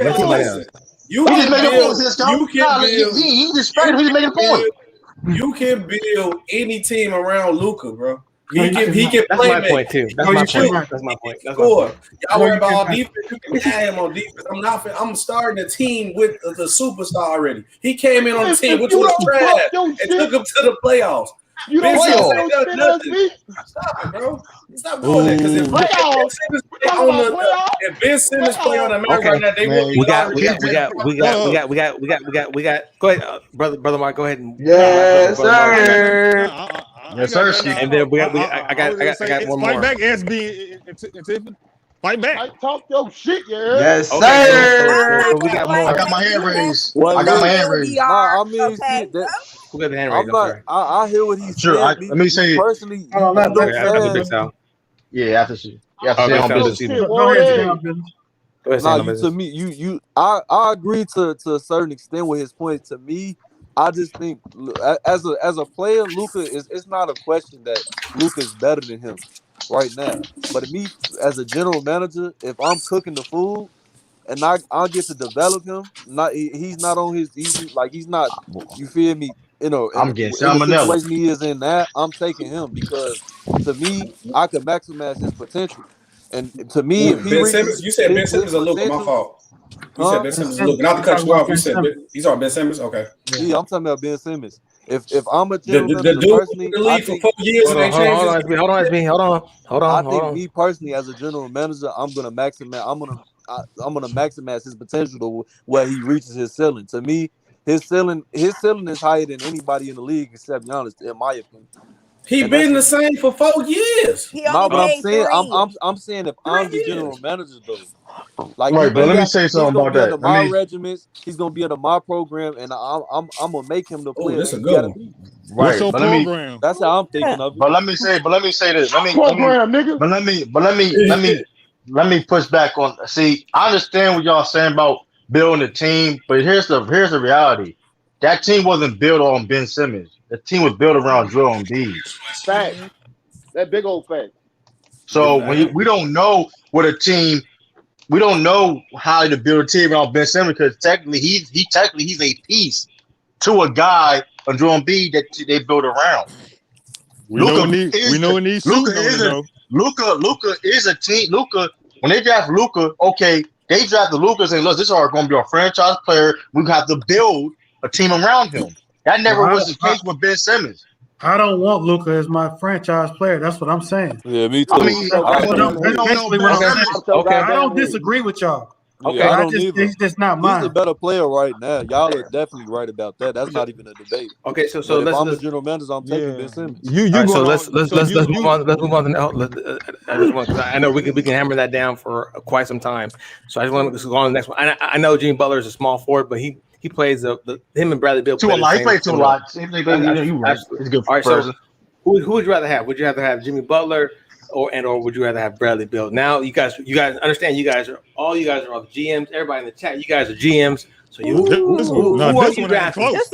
This one ain't close. Okay, brother Omar. So since it ain't close, I'm gonna go, brother Omar. Yeah, who you gonna have for, brother? I'm gonna go ahead and go. Go ahead, brother Omar.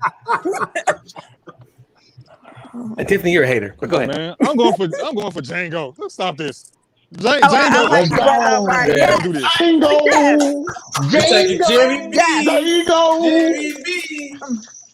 Jimmy Jimmy not doing this. I'm gonna give you a minute to go ahead and explain yourself, brother Mario. But if you leave it at that, I gotta move on to the next person. Well, I'm gonna say this quickly. The proof is in the pudding. Like, we've watched their career so far. Like, Jimmy has took a team to the championship. That's right. Bradley Beal has took a playing team nowhere. Now, if you want to say the system is part of Jimmy Butler, fine. I don't know what system can help Bradley Beal though. I know a system that can help Jimmy Butler get to a That's a good one. Oh my goodness, he's on the hook shot. As of right now, the chat is really choosing Jimmy over. Let me go. So okay.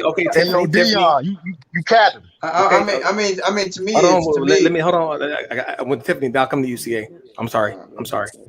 Tiffany, what you got? I picked Jimmy. I've been watching Jimmy since he's been in Chicago, Minnesota, Philly.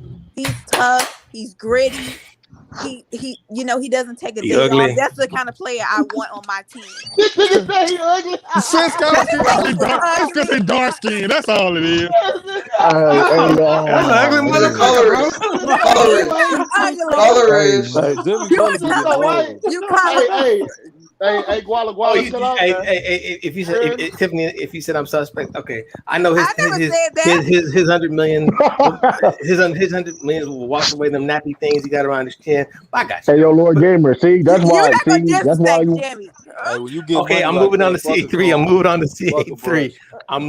CA3. CA3, go ahead. What you got, brother? I mean, to me, it's career Jimmy Butler. I just think when you look at his game, he can shape his game in a bunch of different ways that can help benefit the team, to winning.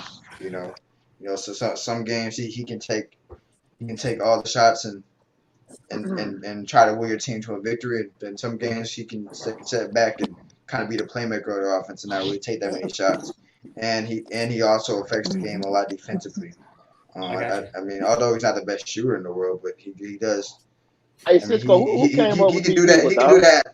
He can do that at times, but he still can take over the game in a lot of aspects. I think that's why I take him over Bradley Beal. I got you. So let me just big shout out to Yo Khalif, because Yo Khalif really dropped. He gave me the idea especially when he compared him a lot. He gave me people to compare. That were more comparable. Let me go to Stand on Business, and then I'm going to come to Anti next. Stand on Business, what you got, bro? Who would you rather have? I'm definitely taking Jimmy Butler. I've never been a fan of undersized two guys.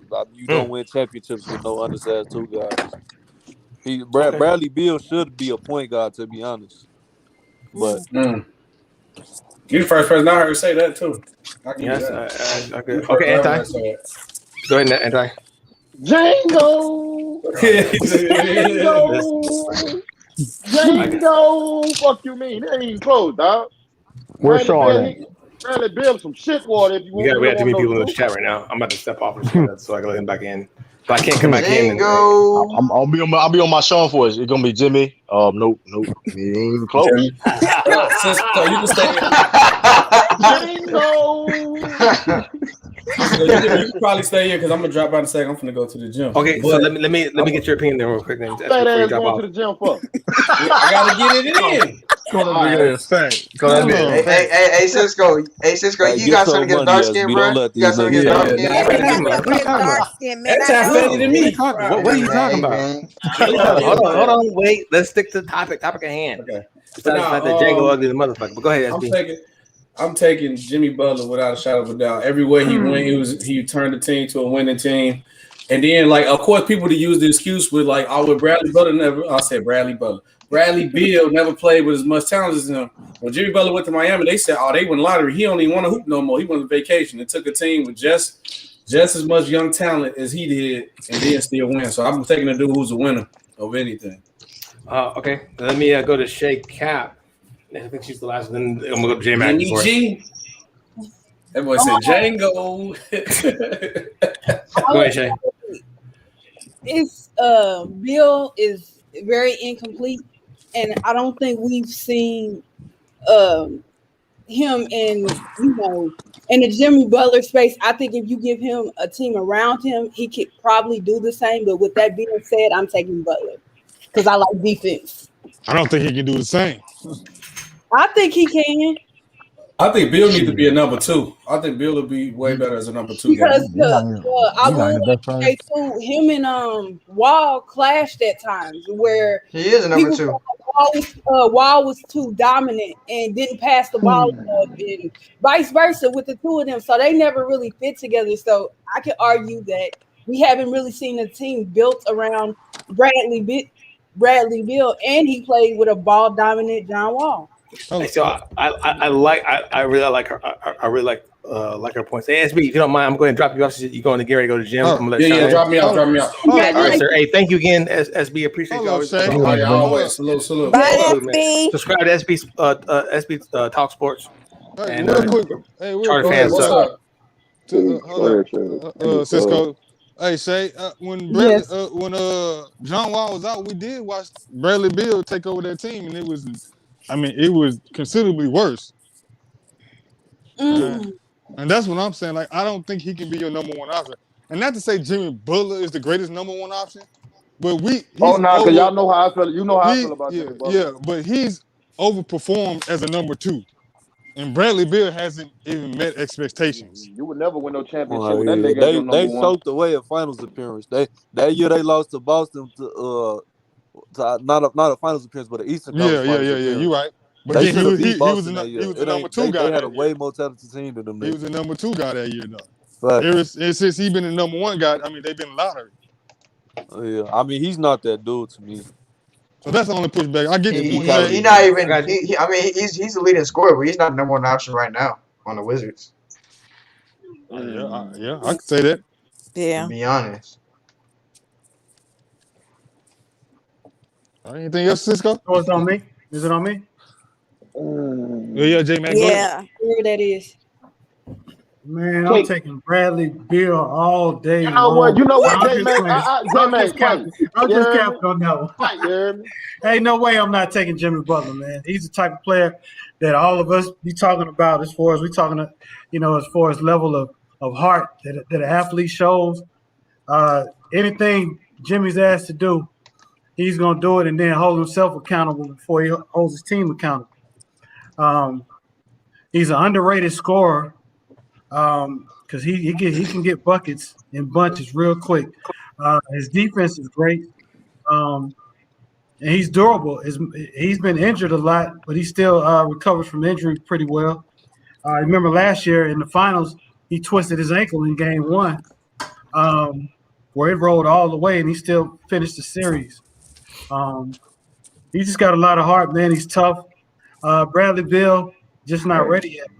He's been a product of bad teams his whole career, which is not his fault all the way. But I think he has potential to be a consistent all-star. Might even make the all NBA teams. J-Mac, and the panel. Let me ask you a question. Who's the historical comparison for Bradley Beal? I think that's a good question. I don't even know. That's a good question. I try. Probably T-Mac. Is it Allen Houston? Is it Allen Houston? Allen Houston, man. He better than Allen Houston. I was thinking Mitch Richmond. Mitch Richmond. I was about to say Mitch Richmond. Sacramento. Mitch Richmond. Okay. But Mitch Richmond was a forward, wasn't he? No, he's small forward. No, he played the two. He played the two. Yeah. Okay. He had the ball a lot. Mitch Richmond had the ball a whole lot. No, Tim Hardaway did. Bradley Beal is like a better version of Monte Ellis. Ooh, that's a nice one. I don't know, man. I don't know. They got different games. Yeah, let me slightly different. Yeah, I think you're right, Drew and Sean. Because we gotta let Sean give his who would he rather have. I can't believe I put who would rather have. That's some ghetto ass shit. I ain't never seen it from my fucking life. Gilbert Arenas is a good comparison to him. Yeah, that's not a bad one either. But me personally, I'll take Bradley Beal over Jimmy B. And the only reason why, because I think no matter what, if you take Bradley Beal and then you add that his dimension to the Miami team, I think you either garner the same results or perhaps they go a little bit further. That's just my opinion. Go ahead, Sean.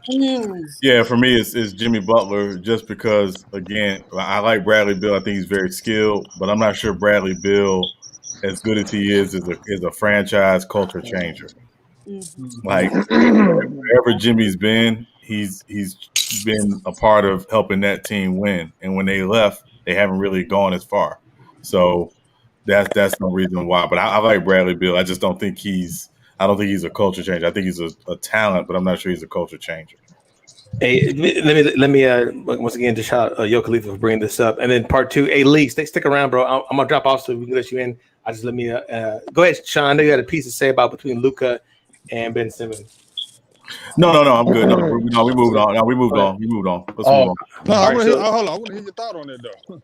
No, I want to hear between Luka and Ben Simmons. Yeah. This right here is like it's Luka for me. And again, I think the biggest issue when I look at Luka and I think about Luka's game, Luka has proven he can be that guy. Ben Simmons has been really the number 2 in Philly. I think he could be a number 1 at some point.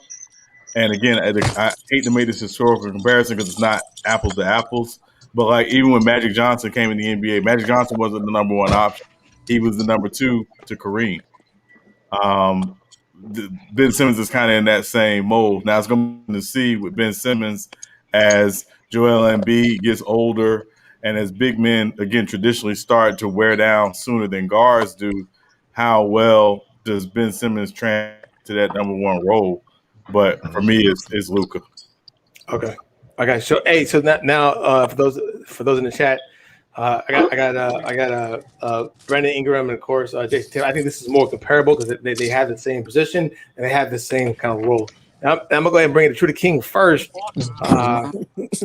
Who would you rather have? I just want to see if he's going to be objective. I mean, listen, man. Bias or no bias, man. This shit not even fucking close, man. Brandon Ingram is a talented player. He got game, but it's Jason Tatum, though. It's no doubt about it, man. He's a better scorer. He's better defensively, better rebounding wise, playmaking about the same.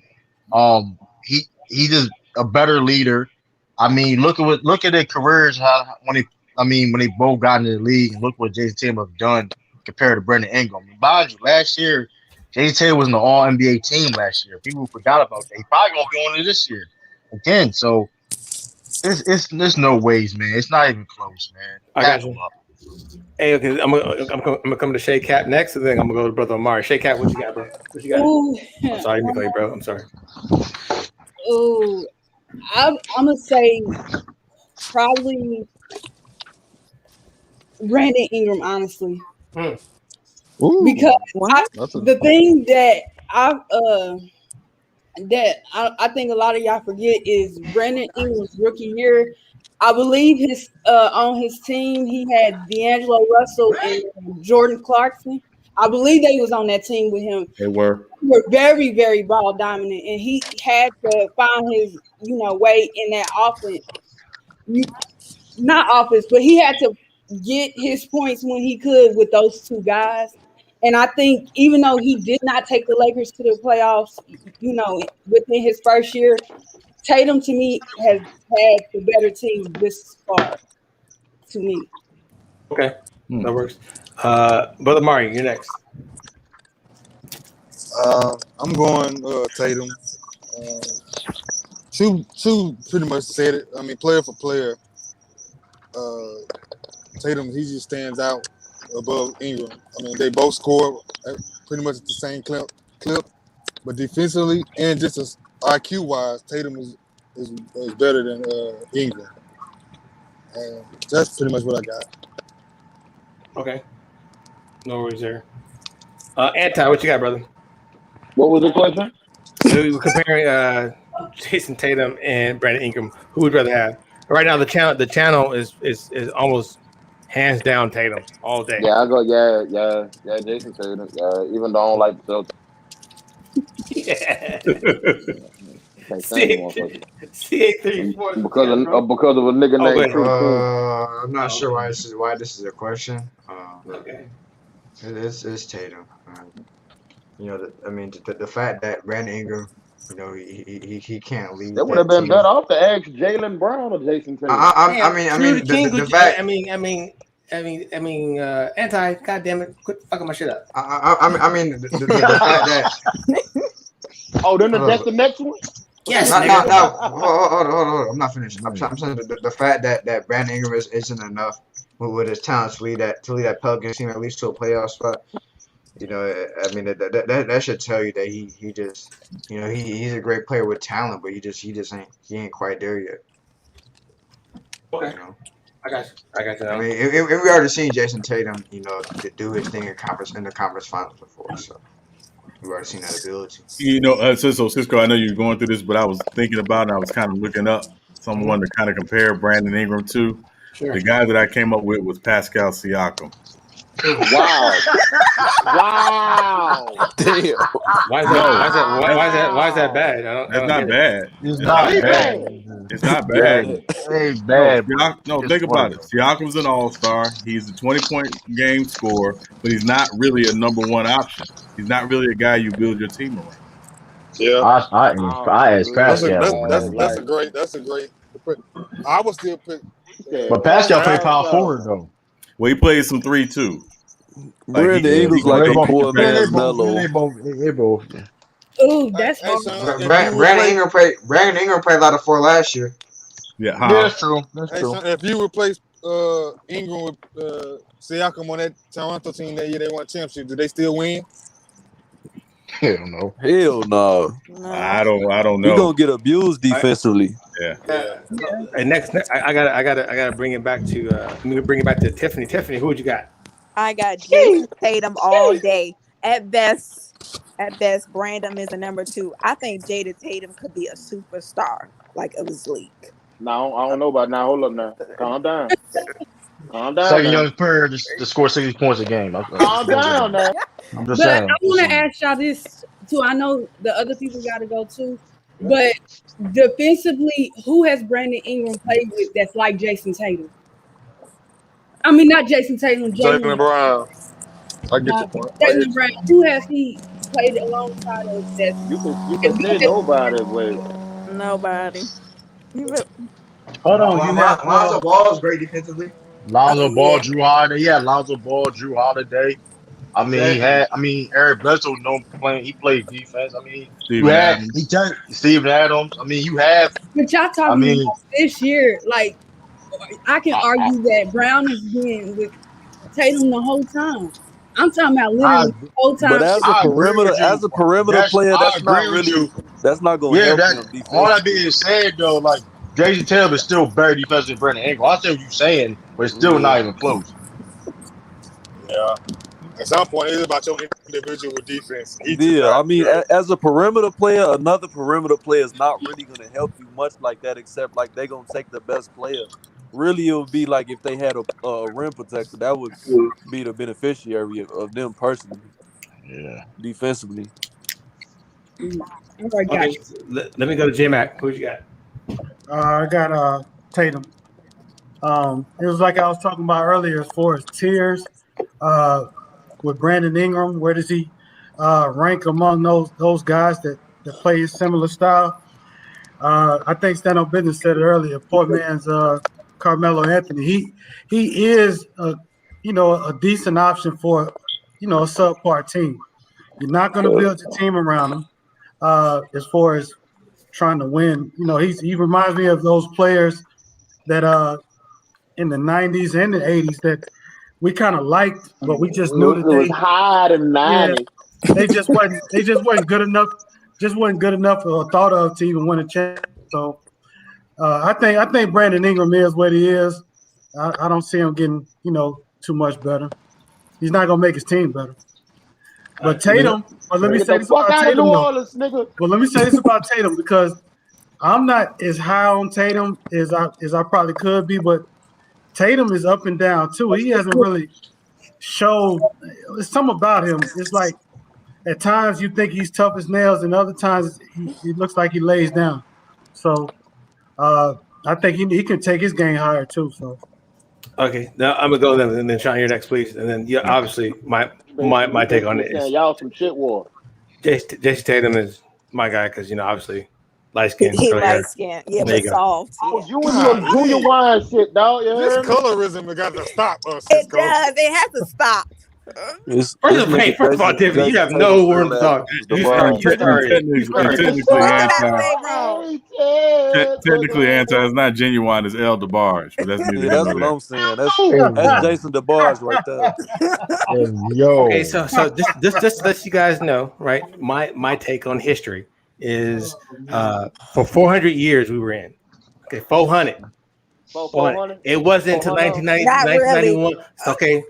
While you were in the cotton field, I was in the house. We're not gonna go there though. Hey, you house nigga? Yep. Please, let me kill these niggas. I got you, Sean. Sean, who you got? Who you got? House nigga today, dog. I got Catcher Freeman. No, You get lit up in that house, ain't that right? So you get your ass lit up in that house. ACA. Yeah. Did you finish cleaning the kitchen yet, bro? Yeah. Oh man, ain't nothing like that, man. That nigga get that lit up in the house, nigga. Hey, you guys got lit up in the field, man. Yeah. Hey, salute Mike Butter. Hey, it's Tatum. I mean, it's Tatum. But again, to J Mac's point about Tatum, and again, I've had this argument with True. I'm not sure Tatum is the Celtics' best player.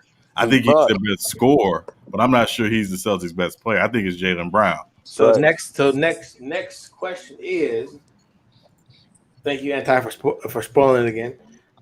Who would you rather have? Who would you rather have? Jaylen Brown, and you can only have one.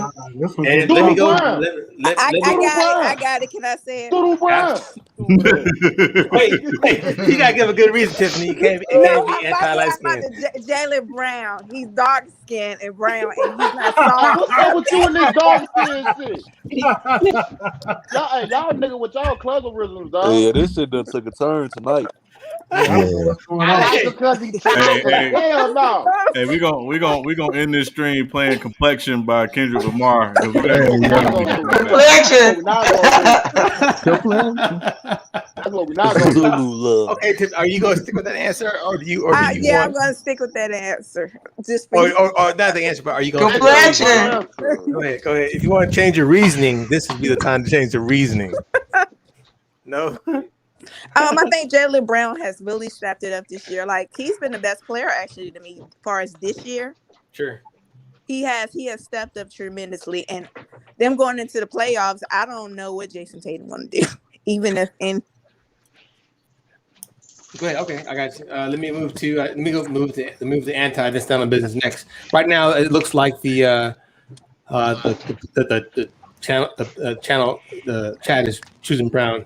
Anti, what you got? Hey, please don't do that again, bro. Pause. Nigga, shut up, nigga. Brr. That was crazy. You mean? That's crazy. Niggas who shiesty over there, nigga Bird. Fuck you mean? I don't know what that shit. You didn't do that shit at first. That shit sounded sweet as fuck. You sound like a fruitcake. First of all, I ain't gonna get no slander from no light skinned ass nigga, dog. Nigga, I ain't light skinned, nigga. What are you talking about? You I ain't light skinned. I didn't do anything. I'm talking about him, CA3. I ain't light skinned, nigga. Light skinned nigga. I ain't light skinned. That was the light, bro. I ain't light skinned, bro.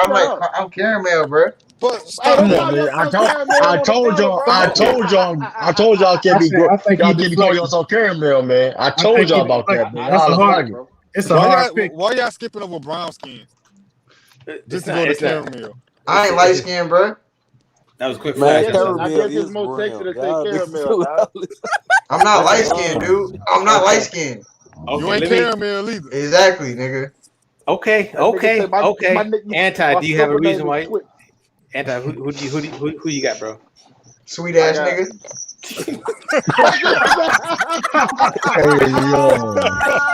Hey yo. Okay, I'm sorry. I'm sorry, y'all. I didn't mean to bring up the colorism, but the colorism is always fun because it's we as a people need to address that shit. Okay, so I'm gonna move on to stand on business. Who you got, bro? I'm definitely taking Jaylen Brown. I mean, if I was Jaylen Brown personally, I would be upset in my role because the Celtics have hoisted Jason Tatum into that, you feel me, role of he's gonna take the most shots on the team. But if you crunch it by the numbers, the per 36 and the shots that they take, Jaylen Brown is extremely he's really one of the most efficient jump shooters in the entire league. And he should be taking the most shots on that team. And he's really earned the role to be the number one. They just hoisted that on Jason Tatum based on potential. But right now, it's definitely Jaylen Brown in my eyes. Oh, I got you. Okay, CA3. I think it's Tatum by the slight edge. I just think Tatum he's a better. He's shown to be the better number one option. Just a more consistent, better one option.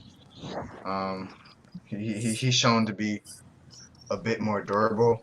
And I just think, it's tough though. More durable than Brown? I don't know the facts behind it, but is that what you're saying? I mean, especially with his injury. Okay. I just think Tatum's a slightly better player. I don't know. I just think I'd rather have him as my number one guy than Jaylen Brown. Jaylen Brown showed his capability at the beginning of the season, but he started to slow down a little bit, toward the middle of the season. And Tatum started to, to show that he's the true number one guy. Brown does have that capability, but I just think Tatum has the more consistent capability to be the number one guy.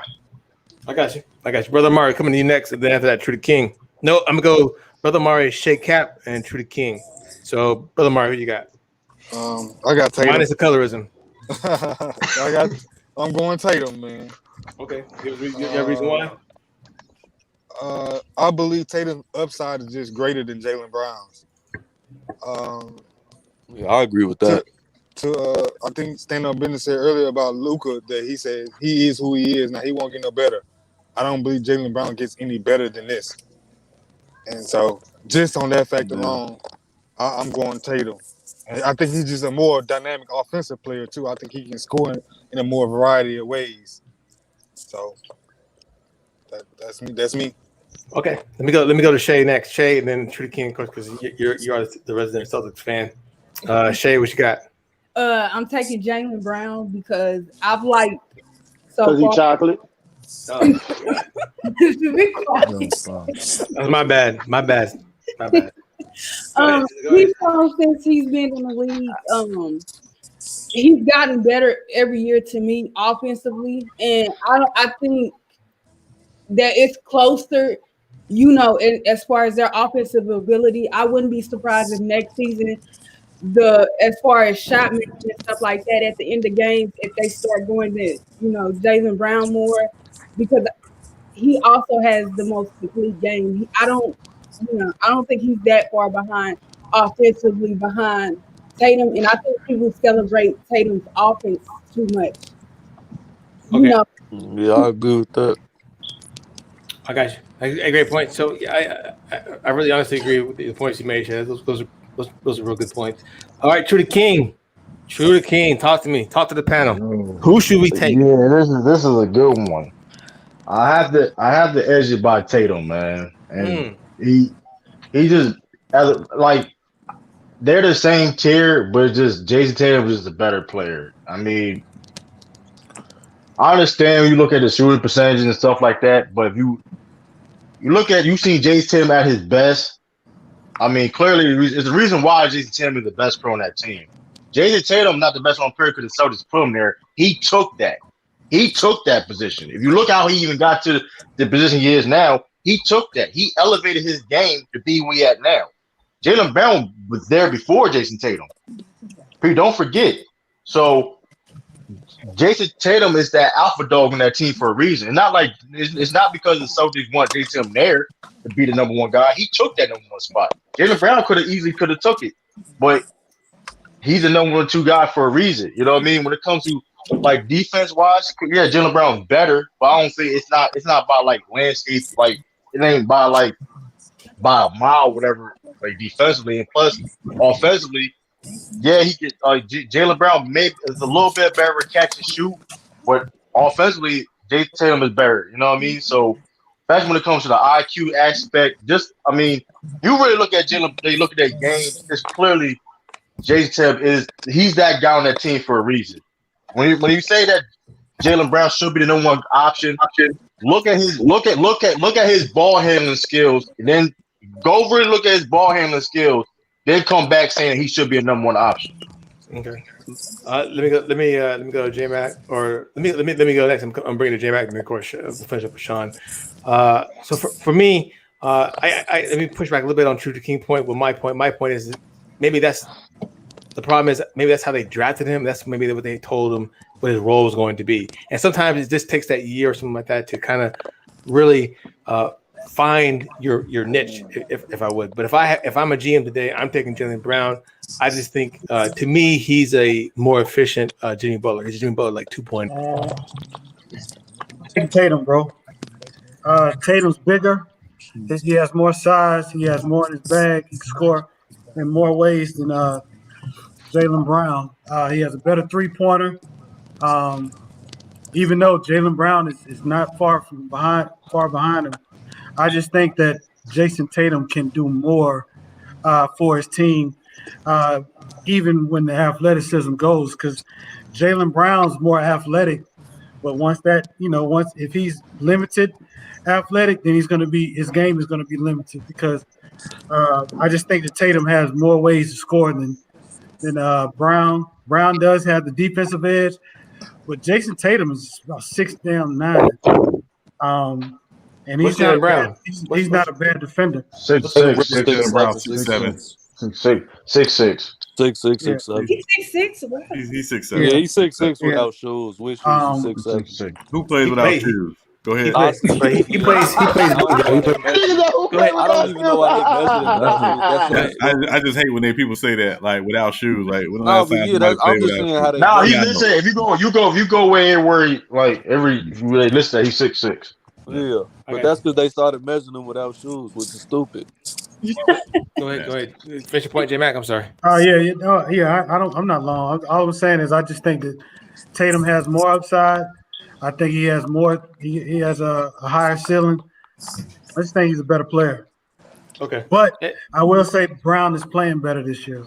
Okay, but I wish one thing Boston would do, and Trudy King, please respond to this part after Sean goes. I wish that their offense or their schema were a little bit more dynamic, so they're flexible to where they will, if somebody is starting to double team Tatum, or somehow somebody feature them both either at the same time during particular runs or whatever like that. I'll just say that, and let me turn over to Sean quick before we go to the next one. Go ahead, Sean. Yeah, so the answer for me is anywhere outside of Boston, I'm taking Jaylen Brown. But in Boston, Jason Tatum has to be the number 1 guy. I'm not going to go into why. Y'all know why. Yeah, that's what I'm saying. He get paid more. He getting paid more. I mean, that's why too. You know He that get the paid flashy more. got something to do with it. No, True. don't. Like it He don't. got, but he got. Not okay. That's true. Better But he got numbers, Yeah, paid more. Jalen Brown. in Better numbers, Boston. Jalen Brown should be the number No, one. that's very true. What Sean's saying is very true. No. Go ahead, Sean. Continue, please. Yeah. So but for me, is Jaylen Brown. I think Jaylen Brown and J-Man made a good point about when their athleticism starts to wane, what is Jaylen Brown going to be? Things like that. That's a very good point. For me, when I look at a guy like Jaylen Brown, I'm not necessarily looking at him athletically. I've watched this guy from the time he came in the league to there being question marks about his game grow exponentially every single year, and not just in terms of his game, but in terms of his IQ for the game. I think he plays a smarter game than Jason Tatum, or excuse me, than Tatum does. I think Tatum, again, offensively has more in his bag. But again, I'm going to use yesterday as an example. When your shot isn't falling, what else are you doing that impacts winning? And that's the big question I have for Tatum that I don't really care for with him is when his shot isn't falling, he's not impacting winning. Jaylen Brown just does more. I think that leads to winning. It's Jaylen Brown for me. Okay, so that wraps this. And the next one is going to be the last. But why we one. never ask that question about people like Curry when his shot ain't falling? What is he doing to impact winning? Like, that's what I'm saying. He impacts winning just by being on the floor. Good point. Good point, brother Martin. I mean, it's not just limited to Curry though. So I'm just So with Curry, brother Omar, and again, I think the slight difference is Curry's movement itself keeps things going. Even when his shot isn't flowing, he's scaring the crap out of defenses. When I watch Jason Tatum, excuse me, a lot of times if his shot isn't scoring, he's moving. He's kind of standing stationary. I don't want to compare it to James Harden, but he's kind of standing stationary. He's not doing the things offensively that really impact winning, where Curry, again, his movement alone can, is impactful. Klay Thompson's the same way. When Klay's shot isn't falling, his movement is still scaring the crap out of teams offensively. Well, I can say the same thing with Jaylen Brown, though. I mean, they both show them type of same characteristic traits. They need to be both mature. To be honest with you, Celtics been struggling. For a reason. Jason Tatum takes stupid shots, bro. His shot selection is terrible. Jaylen Brown take dumb shots too. They both do the same. I agree to a certain extent. I don't think that he doesn't have that leeway in the offense that Jason Tatum does. And then I wanted to say it was a lot of celebration going on when Jason Tatum went and worked out with Kobe. I seen a lot of happy celebrating, and I didn't understand. I was just like, well, maybe I didn't get it why people were celebrating because he was working out with Kobe. Because to me, him and Kobe had two different games. I would say this, Shay. I understand it from learning just certain things about footwork and spacing and how to get yourself open and stuff like that. Again, Kobe's IQ for the game, was almost second to none. I wasn't a fan of it because, again, before Tatum went to work with Kobe, it was like he was trying to be very efficient offensively, and then he got to a point after working with Kobe where he didn't care about the efficiency, which Kobe never cared about at all. So I wasn't a big fan of it, but I understand it from a footwork and all of that stuff standpoint. Yeah. And wanted to understand how to work in the mid range more. Okay, so the next one, the final one right now is Zach LaVine and Devin Booker, and I'm gonna go first on this one. 15. I'm gonna go first. Why you want to go first? Yeah, that's why he want to go first. No matter which way you go, you can't go wrong. Team Light Skin, here we go. You know what? I hate you. There you go. Y'all got you. I hate you. I hate your guts. I hate everything about you. I hate everything about you. I hate everything about you. Shut the temper down, Cisco. I hate everything about you. Man, hey man, complexion over your thing, man. This not even close. This is not even pass close. on Hey, you. I can guarantee you before the game, both these niggas got Drake in their playlist. And I'm not Hey, yo, talking as a What you talking about? Drake on that playlist. Who are they? Zach LaVine and Devin Booker. Hey, Drake a monster, dog. You can't deny him, dog. Hey, I got Nah, Drake they in my listening to playlist Take too. Cato. They not listening to that. Sean don't got Drake in his playlist. Oh, I have here we go. we're not doing that. See, Yeah, I have a yeah, better Drake playlist. We're not doing that. Okay, so let me go. Let me start with Miss Tiffany. Miss Tiffany, who you got? You know what? I'm gonna pass just because I don't like either one. Tiffany, I will put you in timeout. I swear. Dang, Tiffany, you a colorist too? Damn. Hey, Cisco, can I go next? Let me just go next. Sure, go I ahead, know go we're ahead. trying to You put want to go next? everybody. Oh, you want to go next? Oh. Yeah, we go next. So I want to just tell y'all this story real quick. So 2015 draft, I'm sitting there watching the NBA draft. Heat got the 10th pick, and I'm sitting there and I'm like, please take Booker. Please take Booker. We better take Booker. And we took Justice Winslow, and I'm still angry about it to this day. So for me, without question, it's Devin Booker because I knew the kid was going to be a star. It's Booker for me, easily. I got you. Tiffany, what you got now? It is Devin Booker. I just wanted to be mean about it. He's okay. a way better player. You don't like him because he light skinned, huh? Yeah. Both of them are light skinned. What are you talking about? Okay. I'll just ask. Okay, I got you. So let me what see. You talking about, Inside? Yeah, so you shut up, red nigga. Of course, SB chose Zach LaVine, and then most of the chat is taking Devin Booker. Once again, big shout out to Yo Khalifa, bro, for even bringing this into the channel. I really do appreciate it, bro. Anti, who you got, man? I don't even know who you said. Devin Booker and who else? Zach LaVine.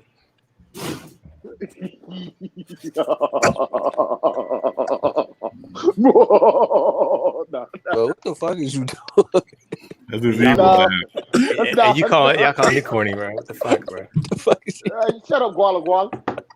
I'm saying, I go with Devin, bro. Devin. Okay. What's wrong with being a Guala Guala, man? Even though I don't like even though I don't like light skinned niggas like that, bro. J-Mac. We got a bunch of colors in the panel. That's crazy. Hey, it's probably something we should address as a people, but we'll probably have to set that for Friday. Stand on business. Who you got? What happened? Who are they? Stand on business. Who you got? You got Devin Booker. Man, you got this is not even a question. The Bulls need to get rid of that nigga, man. For real. Don't affect me at all. The nigga tell him how you really shots. feel, then. Get his ass out of town, man. Damn. Trade him while he got value. Wow, Yeah. SB with you. Devin Booker's way better than SB ain't on that bed, dog. He was on here. He's Zach LaVine. Yeah, he said Zach LaVine. Capping ass. I almost. He is capping. CA Sports Talk. What you got, bro? It's Devin Booker. You know, when you look at Zach LaVine's game, yeah, he's gonna score a bunch of points because he's a very skilled player. He's a very skilled 3-level scorer. But the problem is that, you know, when you look at him, I mean, he can't really do much besides scoring. His shot selection is dog shit at times. You know, but I just don't think he really. I like Devin Booker's game a more. I think it's a bit more efficient, and it allows more people to get involved in the game. I got you. Let me go next to Brother Amari. You got Zach LaVine and Devin Booker. Who you got? I'm gonna be honest with you, man. Both of these house Negroes are some losers. Oh, kill him! Kill him!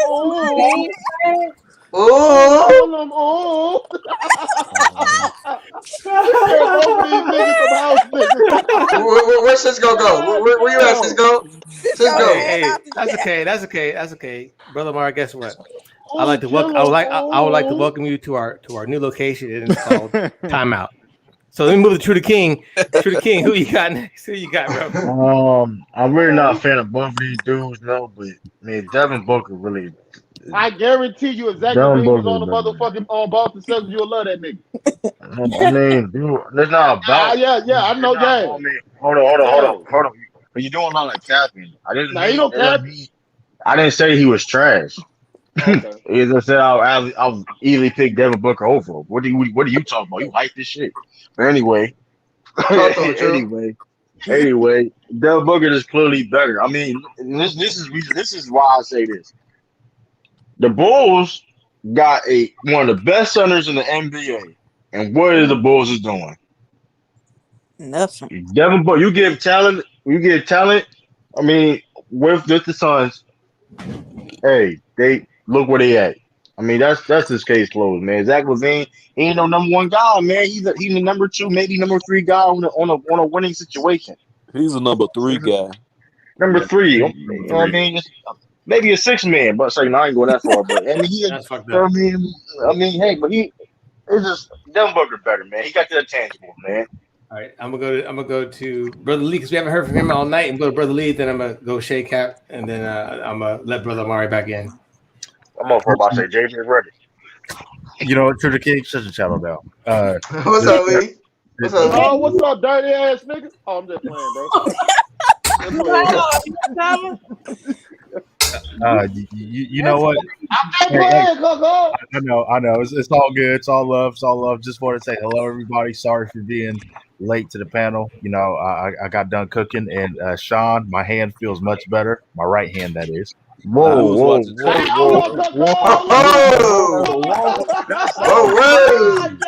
That's that Cherokee. Hey, nah, I'm just he had a point with Paul Misha.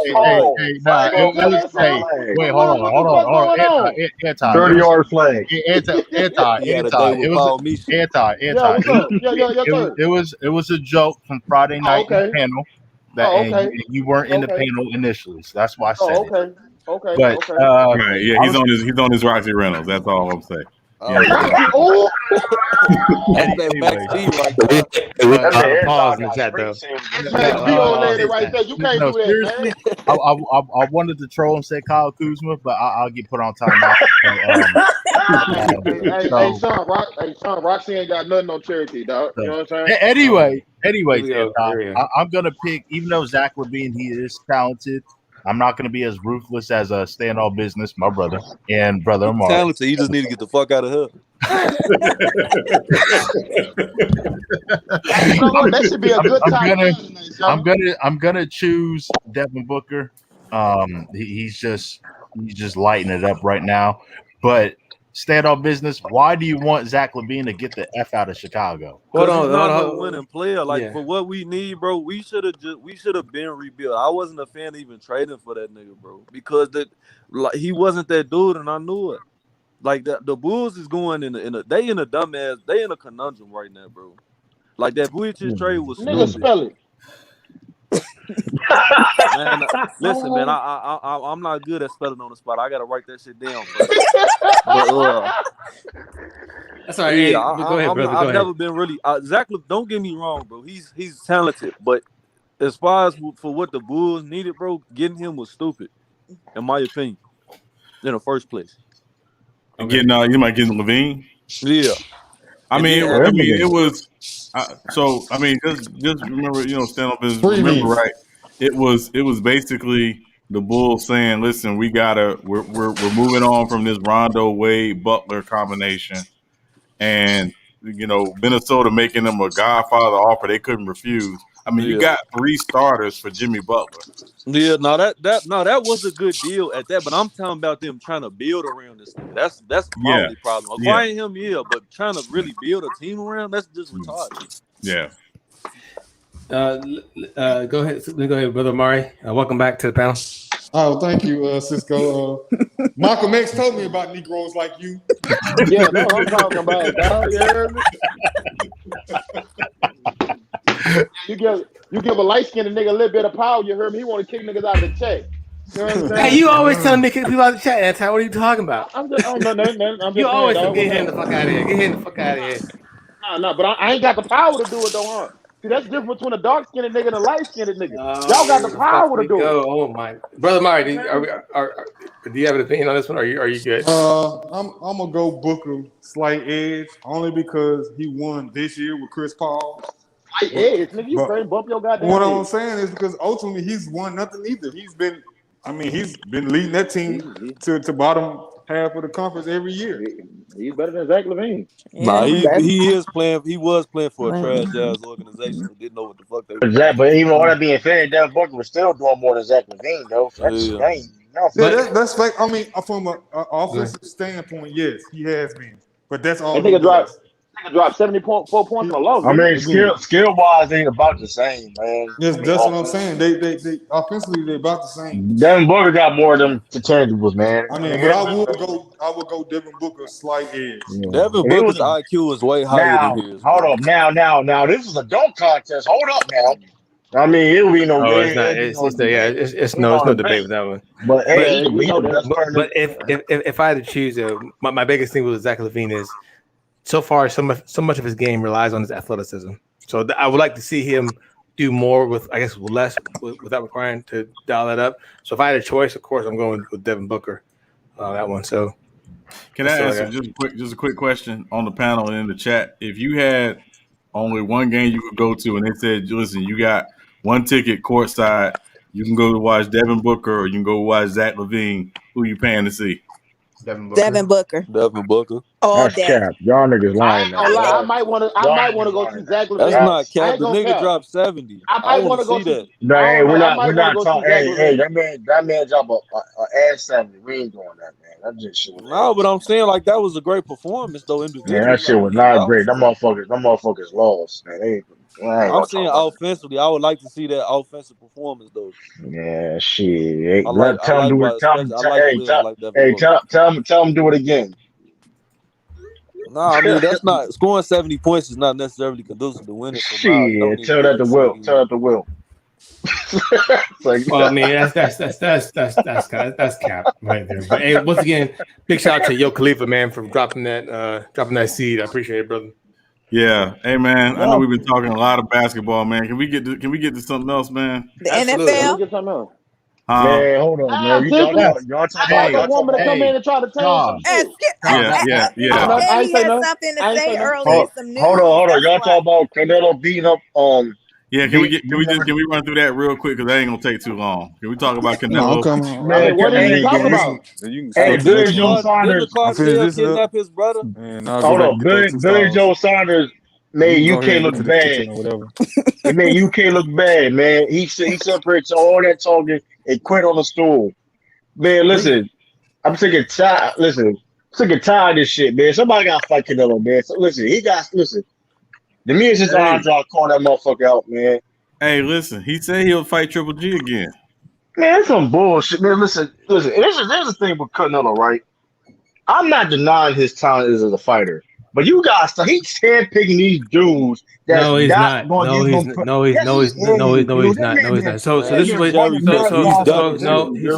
So if that's so, this let me push back on that, and you obviously you guys disagree. Hey, Big Sal, I want to see Big Sal. Dropping in the chat how many rounds you gave Saunders.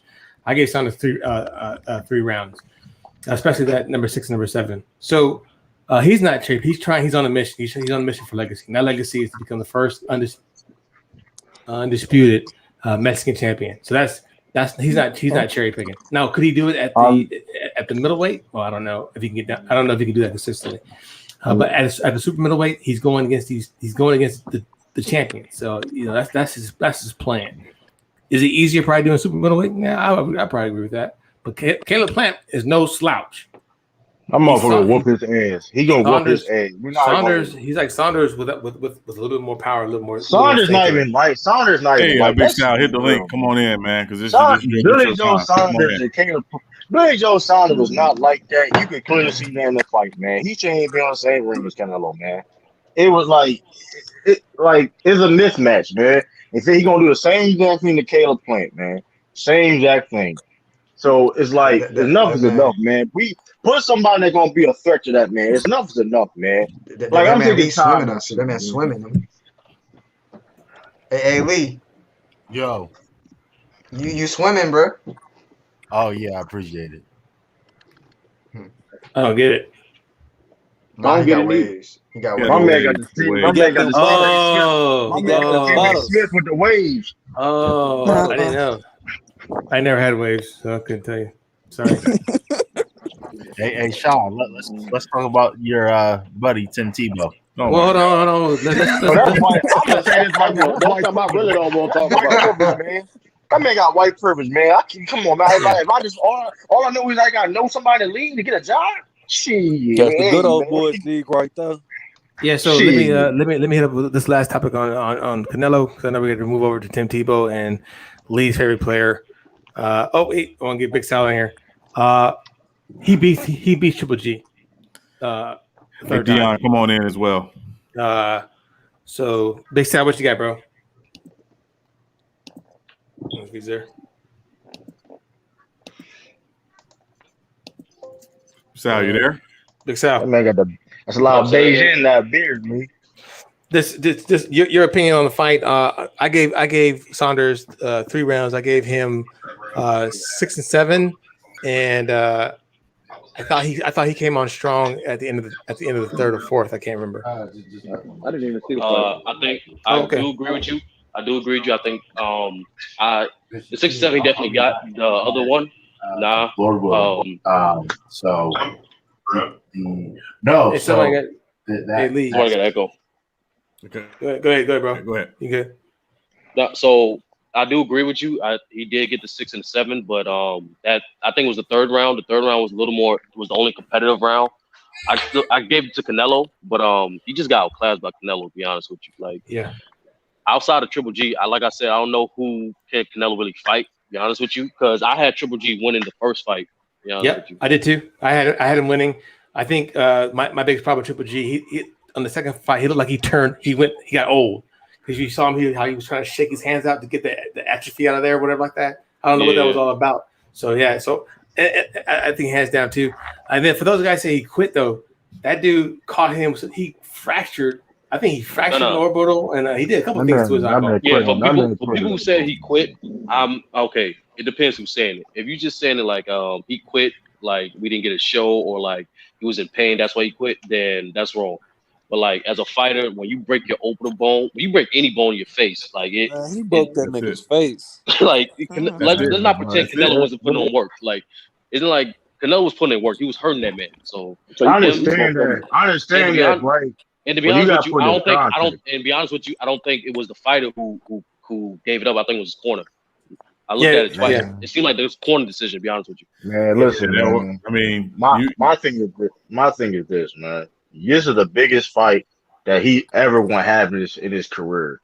No. That's the biggest fight you ever have in your career. You're not listening. He did all that talking for one. You did all that talking for one. All this stuff like that. This is the biggest fight, the biggest opportunity you ever want to have in your career. You have to lay it all on the line. If it ain't no situation, if you can continue, then continue. If you can't, let me. I mean, so he fractured. I see people continue. I see people continue with worse. No, not with a fracture orbital, because you're talking about cutting retinas. You're talking about cutting everything else. Yeah. And on top of that, when you get a fractured bone, you can't open your eye all the way. So the cutman didn't stop it. The corner stopped it. If it was that bad, the cutman would have stopped it then, right? No, but see, the problem is, right? No, the doctor. I mean, you got to think about what the orbital bone does, right? Once that's fractured, if you get hit there again, you're talking about potentially losing your eye, like function of your eye. Like you don't want to put a fighter in that position. So the corner needed to make that decision to stop it. Like that's a very dangerous place to play. Yeah, I do give Truth this though. Like it seemed like Saunders was aware that he was losing, and he had really no chance to like stop. That's why I don't like it. You know what I mean? But to be honest with you, it seemed like I said, it seemed like more of a corner decision, because when fighters quit, you see it. Like you hear them say no more, you see it. But like him, was more so he was hesitant. You know what I'm saying? So that's all I'm saying. But it was more so a corner decision. Yeah, I think personally, I think it was mutual. So he said he can't see, and it's the responsibility of the referee, the doctor, and the corner to protect the fighter from himself. Yeah, so I'll push back on that. If you guys haven't seen Caleb Plant fight, bro, the dude is legit, man. He's fought some. He hasn't fought too many people, but Canelo's gonna whoop his ass, man. Canelo's gonna whoop his ass. I mean, he's going to fight. I mean, he's gonna whoop his ass clearly. It's not even gonna be competitive fight. It's gonna be the same exact thing you see against Billy Joe Saunders. Man, I'm trying to fight Canelo, man. Set it up, man. I hear you, bro. Hey, let me be. Tell that man to fight Charlo, man. Tell that man to fight that's what I Charlo, want to man. see. Demetrius Andrade, man. Tell him to fight. So, Charles, like I said before, man, I think we discussed it on the panel. I mean, if Charlo wants to fight this guy, Charles should call him out. He did call him out. They didn't call him out. No, he didn't. He didn't call him out. That'd have been news. No, it was recent. He just recently called him out. Yeah, recently called him out. Demetrius Andrade went to his press conference. He been calling up. Demetrius Andrade Andre's been called. He's called out the Charlos. He called out Charlo. So Andre's been calling everybody out every time. He is probably the most boringest middleweight there is in the history of middleweights. Why tell Canelo to fight him? That's the case. Tell Canelo to fight him. Canelo mops for that guy, man. Why didn't Charlo fight him? Why didn't Charlo fight him? That's a good point. I criticize all the people not fighting them dudes ain't fighting each other, but Canelo is part of. He's one of them too. Fight them dudes, man. They've been calling y'all for years. You've been moving up the divisions and shit and all that. You did the race, motherfucker. He was the whole 175 on motherfuckers. Yeah, he did. And then I think probably he'll end up being at a light heavyweight or retiring at super middleweight. He'll probably jump back and forth. But like I said, I got you. I thought it was a great fight. I didn't get to really see any of the unders, so I guess we can go ahead and move on to the NFL now. And Tim Tebow leaves favorite player. Oh yeah, we can say that Friday. Yo, that man Tim Tebow really got like what? That's crazy. Yep, Sean and Cisco's favorite player. So I mean, that's an indictment on the league, bro. That's Michael. Here's my question: what position he's really playing though? Apparently true. Apparently he's going to be tight end. Apparently, right. I know that's a speculation though, but man, this is. I mean, we all know the Urban Meyer connection. That's the reason why. Let's just be real. But like, I'm just surprised how like it was an easy ass process, right? Like it was like, okay, we heard the news and like, dang, he just down the team just like that. That's crazy. It kind of makes sense though, true, when you think about it, because one, he has a good reputation with the league, and also when you think about it, he do put people in the seats, and they're not gonna say no. Boy, that was years ago.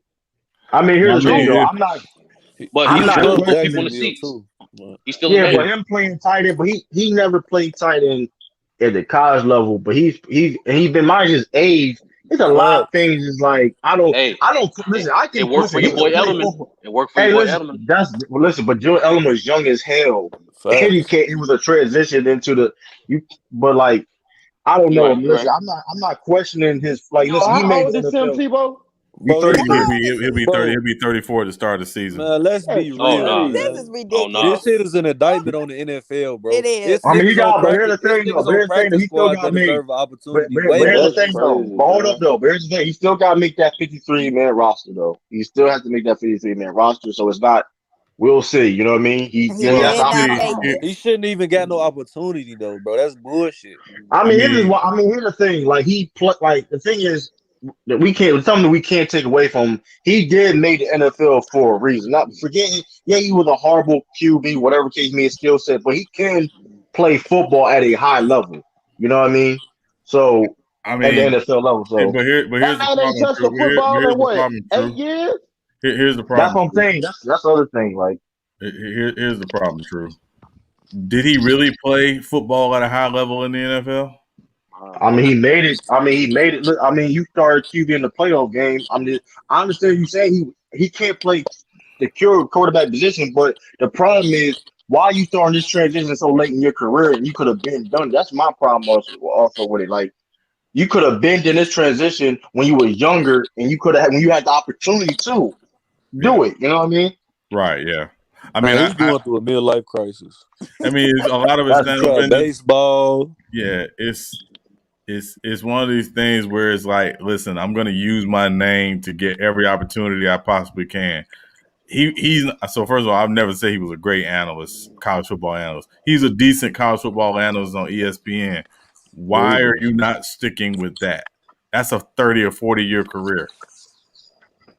He always can go back. That's why. I mean, that's why you're doing it. You always go back.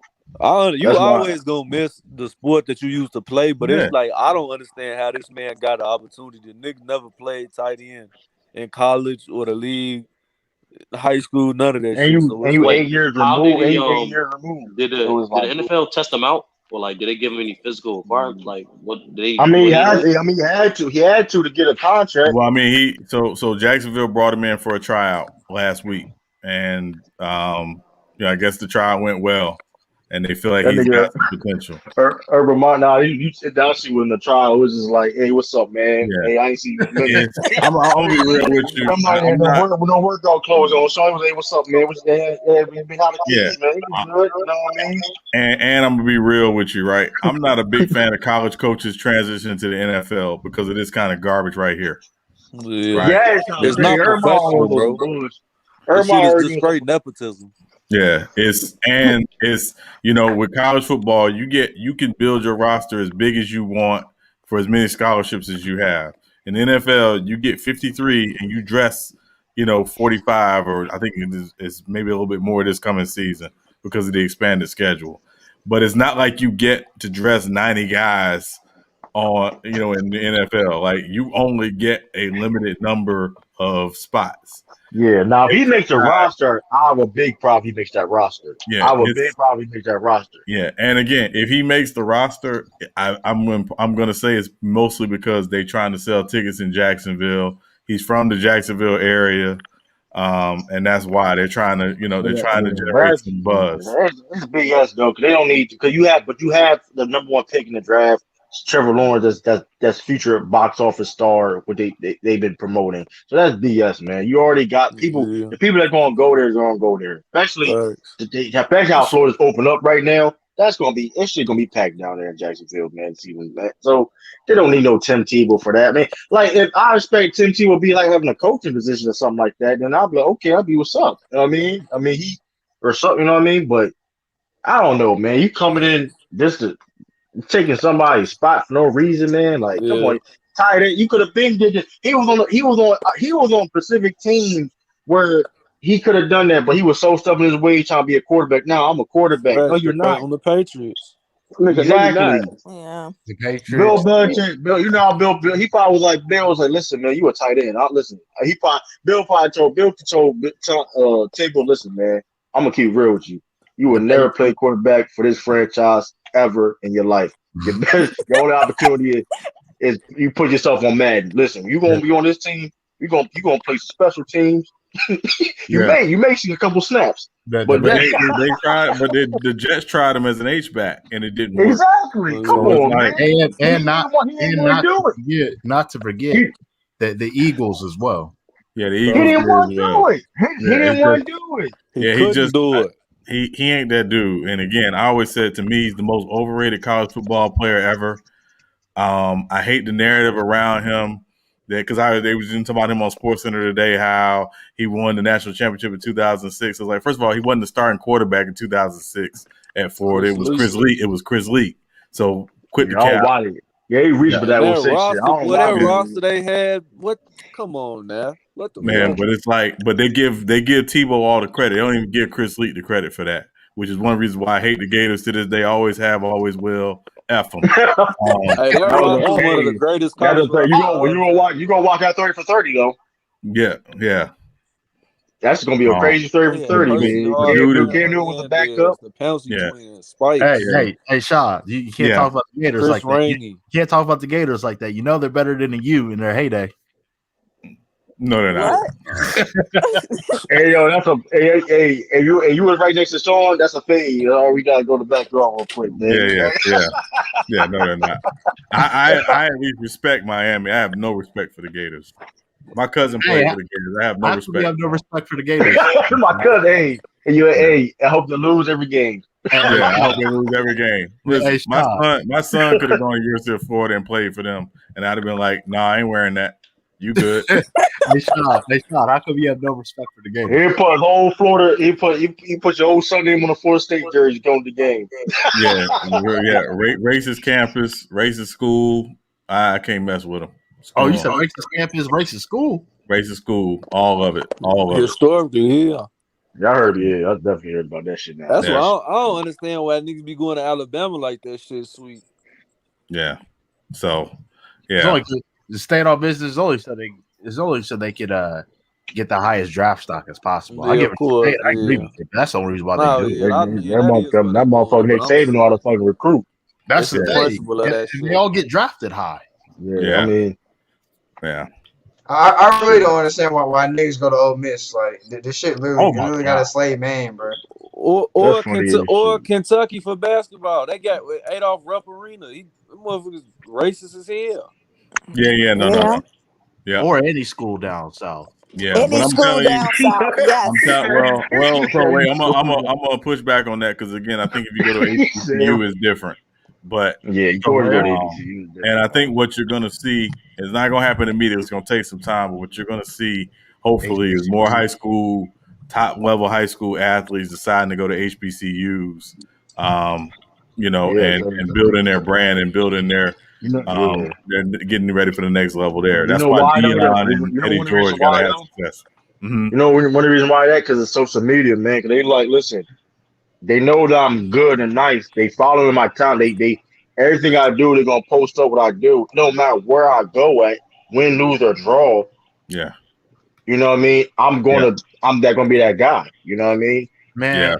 That movie Black Magic showed that, and from a basketball aspect, the transition from that, from how it went from HBCUs, and then they started praying them away to going to the mainstream university. They need to get back to going to the playhouse games. Yeah, Sean, wasn't a lot of Hall of Famers in NFL like Jerry Rice, Shannon Sharpe, Walter Payton, Walter Payton. It was a lot of them. John Stallworth, all of them. Came out of HBCUs. Steve McNair, God rest his soul. Steve McNair.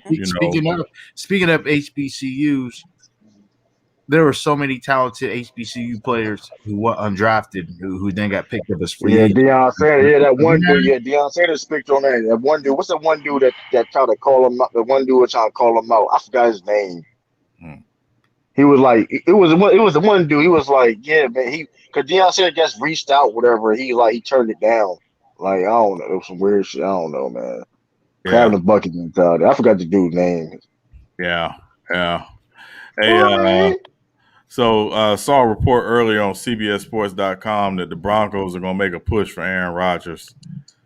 I told y'all they was close for it. Listen, they want that much. What are they giving up to get that nigga? Yeah, they giving up anything.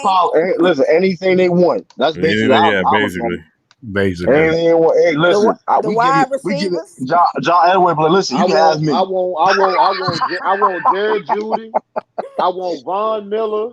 John Elway, I can tell you this right now. They're not giving those two players away. What you mean? What you trying to get Aaron Rodgers? John Elway, listen, you see the Super Bowl? John Elway, you see the Super Bowl? You can have this. We want Aaron Rodgers. So the only guy, I think, obviously, if you're Green Bay, you don't want Von Miller, right? You don't want Von Miller. You want young talent. So Jerry Judy may have to be included in that. I'm saying that they got two guys they've invested in, and they still got Rashawn Gary, so they're not trying to get another outside linebacker in Green Bay. I would think it would have to be Jared Judy. It would have to be Surtain.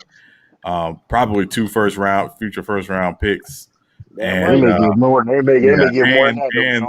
think they would want Teddy Bridgewater just because he's a bridge quarterback to get until Jordan. I think how Aaron Rodgers, how they talking like, how if he threatened to retire, I think it's gonna be like that James Harden situation. How much you going really like give up? You know what I mean? That much for Aaron Rodgers. You know what I mean?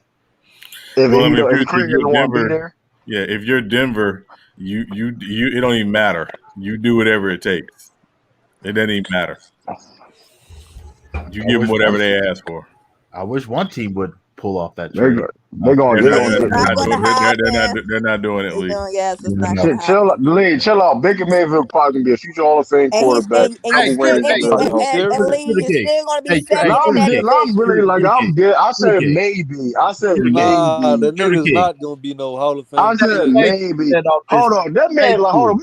We got judge him fairly. He only played 3 years. Like, come on, man. That's what I'm saying. Listen, man. Listen, man. I don't. People pick y'all. People pick y'all one Super Bowl ain't not just because y'all is the Browns. People ain't just picking y'all to be good for no reason, man. If y'all It got ain't to be because of good, Baker y'all good. Mayfield. It ain't because of him. Hey, game manager, no. Listen, listen. Hey, we see a lot of good managers, man, become in the Hall of Fame. Hey, He can true do thing, it. I do not want to talk about that game manager. Let's talk about the Broncos, please. Just saying, man. Hey, Yeah. man. You're a little sensitively. So Jason Lockenford from CBS Sports, he listed some other potential landing spots. I don't agree with him, but I'll tell you who he mentioned. The Raiders.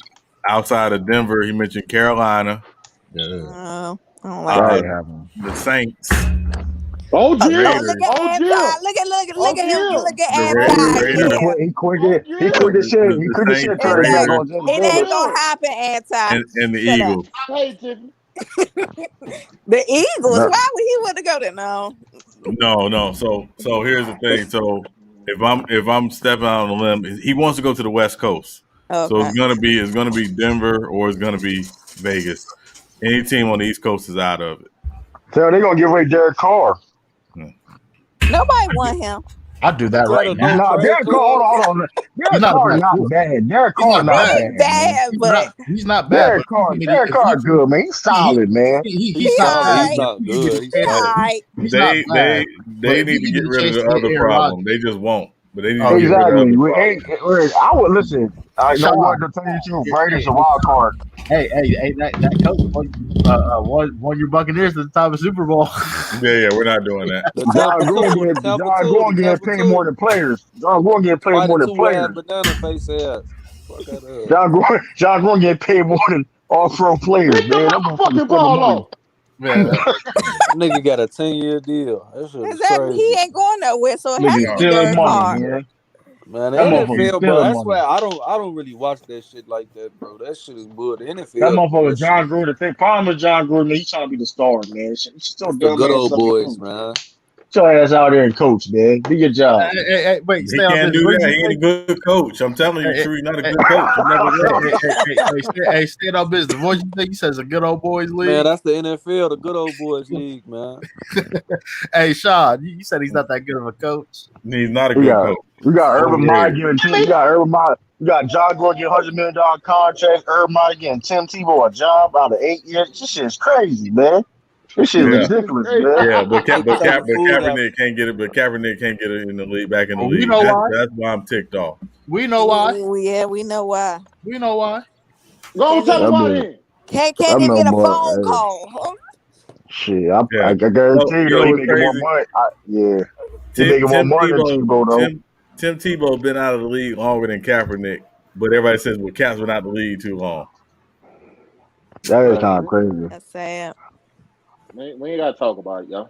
My whole thing is this, though, man. Let's keep it real in this situation. At the end of the day, I mean, Colin Kaepernick, like, the funny thing is, Colin Kaepernick making more money than Tim Tebow. You ain't really got to do shit. So it's like, hey, I know one person. That's the funny thing about it. I know one person who's happy that Tim Tebow's back in the league. Skip Bayless. Oh, yeah. Lord, I gotta hit this nigga mouth Monday morning. Tomorrow morning. Oh my God. Yeah. Oh my God. Don't come there slamming the table. Nah, this yeah, that idiot too. But I'm talking about another idiot. That I'm not allowed to say his name, but we all know he's the biggest coon. Say that goddamn booger name. No. Say that booger name, goddamn. Yeah, that's right. That's right. Hold on. Hold on. I'm gonna tell you exactly what Skip Bayless gonna say. I'm gonna tell you exactly what Skip Bayless. Hold on. I'm gonna say that. Hold on. Yeah, I'm gonna tell you exactly what Skip Bayless gonna say. Shannon, listen, I ain't gonna lie.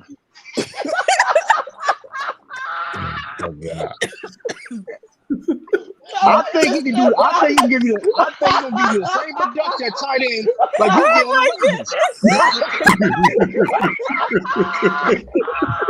He's gonna be like he's a force. He's an unstoppable force. Yes. He's a force. I don't know. He used to call that nigga a force. I'm like, what's that nigga to Shannon? Listen, Shannon. Hold on, Shannon. He's a force of nature, Shannon. Shannon, it was your turn, Shannon. It was your turn. It was your hold on, Shannon. Skip, he couldn't even throw the ball when he was playing. Skip, I'm talking. He couldn't even play. He couldn't even Hey, throw the ball if when he was Rob, playing. if Rob Gronkowski can play with a broken back, why can't Tim Tebow play? I'm just saying, you blocked the play a couple times. I'm just saying, fam. Hey, True King, you can't You can't know he forget did about- the Steelers. Hey, True King, The you can't Steelers. forget. The Steelers. Hey, True I'm King, just saying. don't forget. Oh man, Don't I forget. am True dead, King, bro. don't forget when Shannon Sharp pokes holes in his argument. This is what he always says. I'm talking. It's my turn. It's my turn. Hey, hold up. My turn. He made Shannon so mad the other week. That nigga said, "You gonna tell me Kevin Durant fucking?" He dropped the F. That's a fact. That's a fact. I'll be back. I'll be back. He got his ass bad for that shit. Damn, that's on my check, on my By episode the check. FCC, they bad shit out there. Oh man, that shit was too funny. That nigga said, "You gonna tell me Kevin Durant fucking ass?"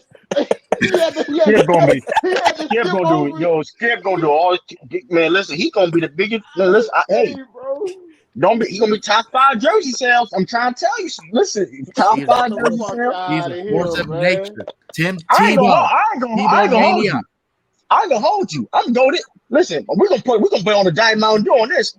Listen, They gonna hire Jason Witten as his tight end coach. They gonna have a better record on the. Hey man, Trevor Lawrence gonna be the next level, man.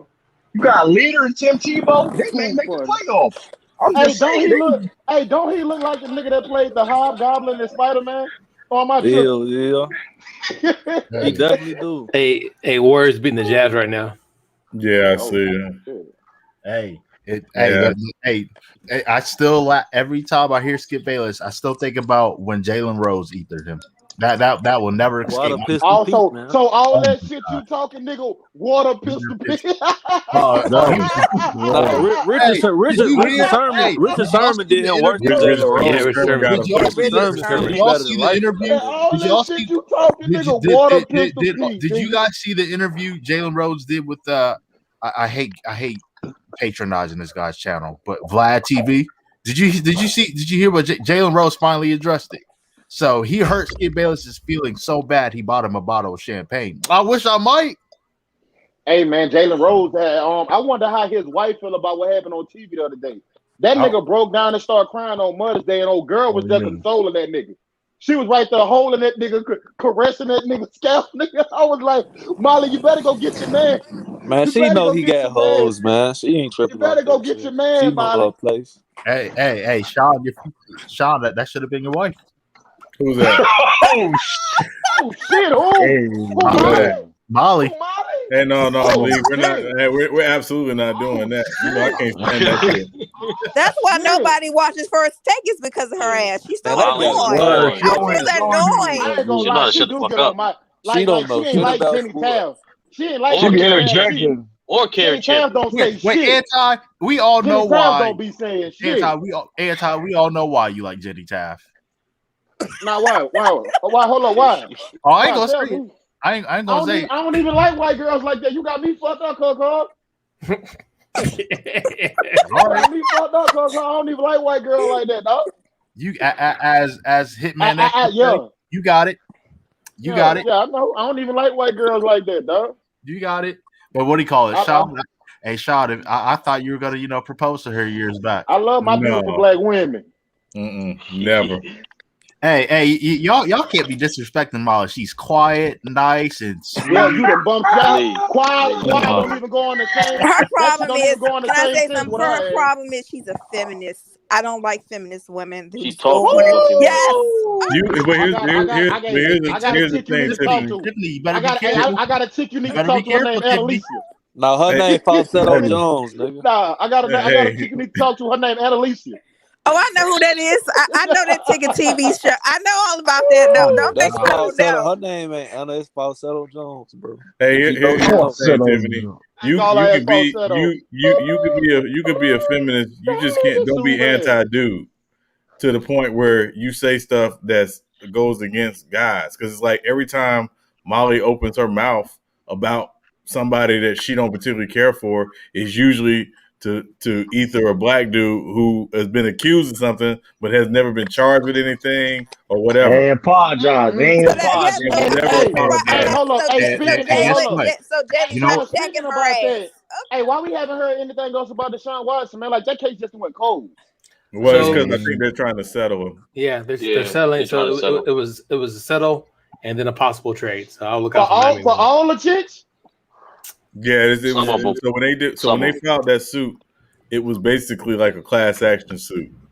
So that's why they took it to civil court. So what they were looking for was one big payout from Deshaun Watson that would be split among the women who made the accusation, minus the 15% that the attorney gets. That's crazy. Damn, nigga, we going to court, man. Fuck tell me. Yeah, you damn right. We going to court. God, you better get it in blood, bitch. You're gonna spend more money, but you probably spending more money to keep going to court. You're gonna spend more money, and for that's hey, man, listen, man. When it get down to it, bro, if I gotta spend a penny, nigga, that's what I'm saying. It's about the principle, man. Because you done. Yeah, I mean, at the end of the day, man, I don't know, man. That situation is crazy, man. You got at some point. Out on their ass. Problem is, at some point. The problem is you got to cut it off as early as possible to save his career, his reputation. Yeah, because once it's over with, we're gonna forget all about it because it's gonna be another dummy that's gonna be in the news, and we're gonna be on his ass too. I don't care what nobody said, man. They set him up, man. The thing I hate, J-Mac, the thing I hate is he can be as innocent as any human being could possibly be. But because of this civil suit and because of him possibly settling or most likely settling, his reputation is gonna go down the drain for the most part. It's not gonna go down the drain. He just got to be quiet. That's it. Well, my thing is his team should have let him settle in the beginning before it came out. Yeah, it's just because I know he probably was doing all the pushback because like us, you don't want to just pay that money out, especially for something that you feel you didn't do. Right, man. There's no such thing as coincidences in life, man. You gonna tell me that this just happened after the nigga asked for a trade? That's what I'm saying. The girl said the main girl that got on TV. It happened last year. No, what I'm saying is the announcement of it. I think he's saying the announcement of it. Oh, yeah. And it's usually what happens, right? The thing about these teams is, man, you make all that money, they're gonna know what you're doing. Exactly, bro. The NFL got CIA agents and all that. FBI agents and all that type of shit. Let me make this clear. I don't know what went down, what situation the case may be, but when they want to know about what's going on in your life, dog, the NFL, like you said, like you background checks, nigga. They know exactly what's going on with your life. It could be but this could be a killer situation of guilty of association and shit like that. And they when they find any type of shit to like put dirt in your name, they're gonna find it. So and ever since the Ray Rice incident, I've said it. Ever since the Ray Rice incident, I've said it, and I stand by it. The NFL has succumbed to feminazis too. They have. But this what I don't get though. This what I don't get. Hold on. This what I don't get. I feel a better example. Right. Well, hey, true. This what I don't get. He did his thing with his masseuses. All right, cool. Robert Kraft did his thing with the masseuses. You heard about that shit. You ain't heard about that shit since, bro. Because it's Robert Kraft. It's Robert Kraft. That's why. Yeah. Okay. Say the name again. I mean, it's Robert Kraft, man. Okay. Yeah. Let's not forget, billion does come before billion in the dictionary. That's why he got big. He making billions of dollars, man. I mean, so like. That's where Deshaun Watson, bro. You can't put yourself. Of course, you feel me.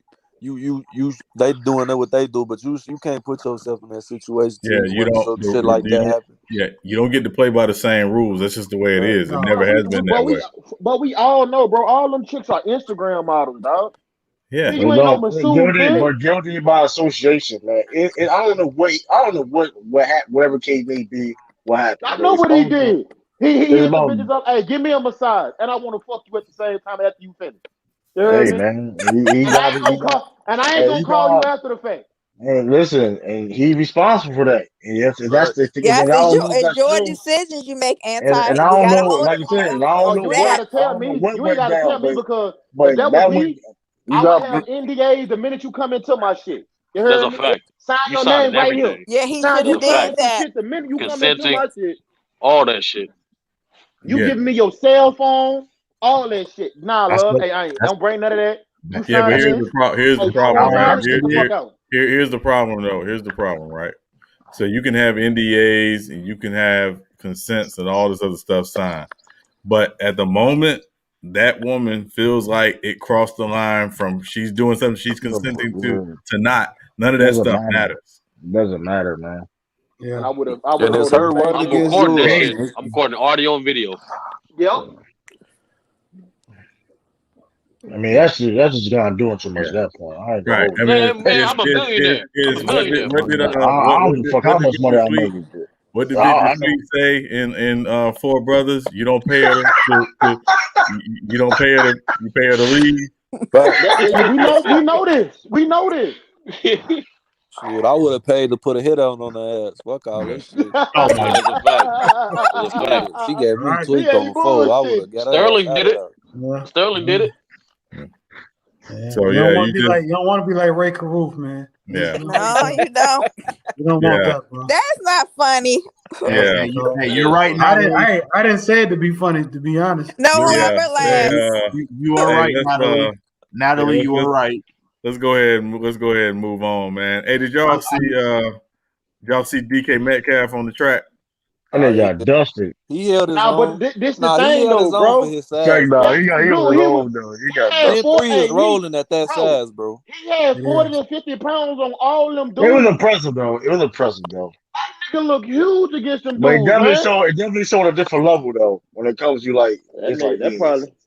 that nigga probably be the fastest nigga in the league. Fuck the cheetah, nigga. That's Nah, yo now you capping now. Well, You capping now. You capping so now. Tired Gavin, that's the shit out. I think it. So I would think it depends on the event. Anybody on the panel ran track? No. shit, I In high did, school. but I was on the team, but I didn't feel. I did that to get out of class. I wouldn't take I that shit serious. was opposed to our practice though. Yeah. Yeah. Okay. Let me rephrase the question. Did anybody on the panel run track seriously? Let me rephrase the question. I mean, No. I ran in high school, but I know you did. That was too much Shot running put. for me, goddamn. Shot Yeah. put. Sean was the runner. Yeah. So it depends on the event. Because when I look at a guy like DK, and to me, his event should be like the 2 or the 4. In the 100 against a guy like Cheetah, he has a decided disadvantage. Because as muscular as he is, he gets out the block slow. Yeah, he can't get on the block. Yeah, They which take he he was does. bad too. He was walking. He was And walking then, up, but he was walking up against him. Damn. what's amazing for a guy who's 6'3", 6'4", he does not have a long stride.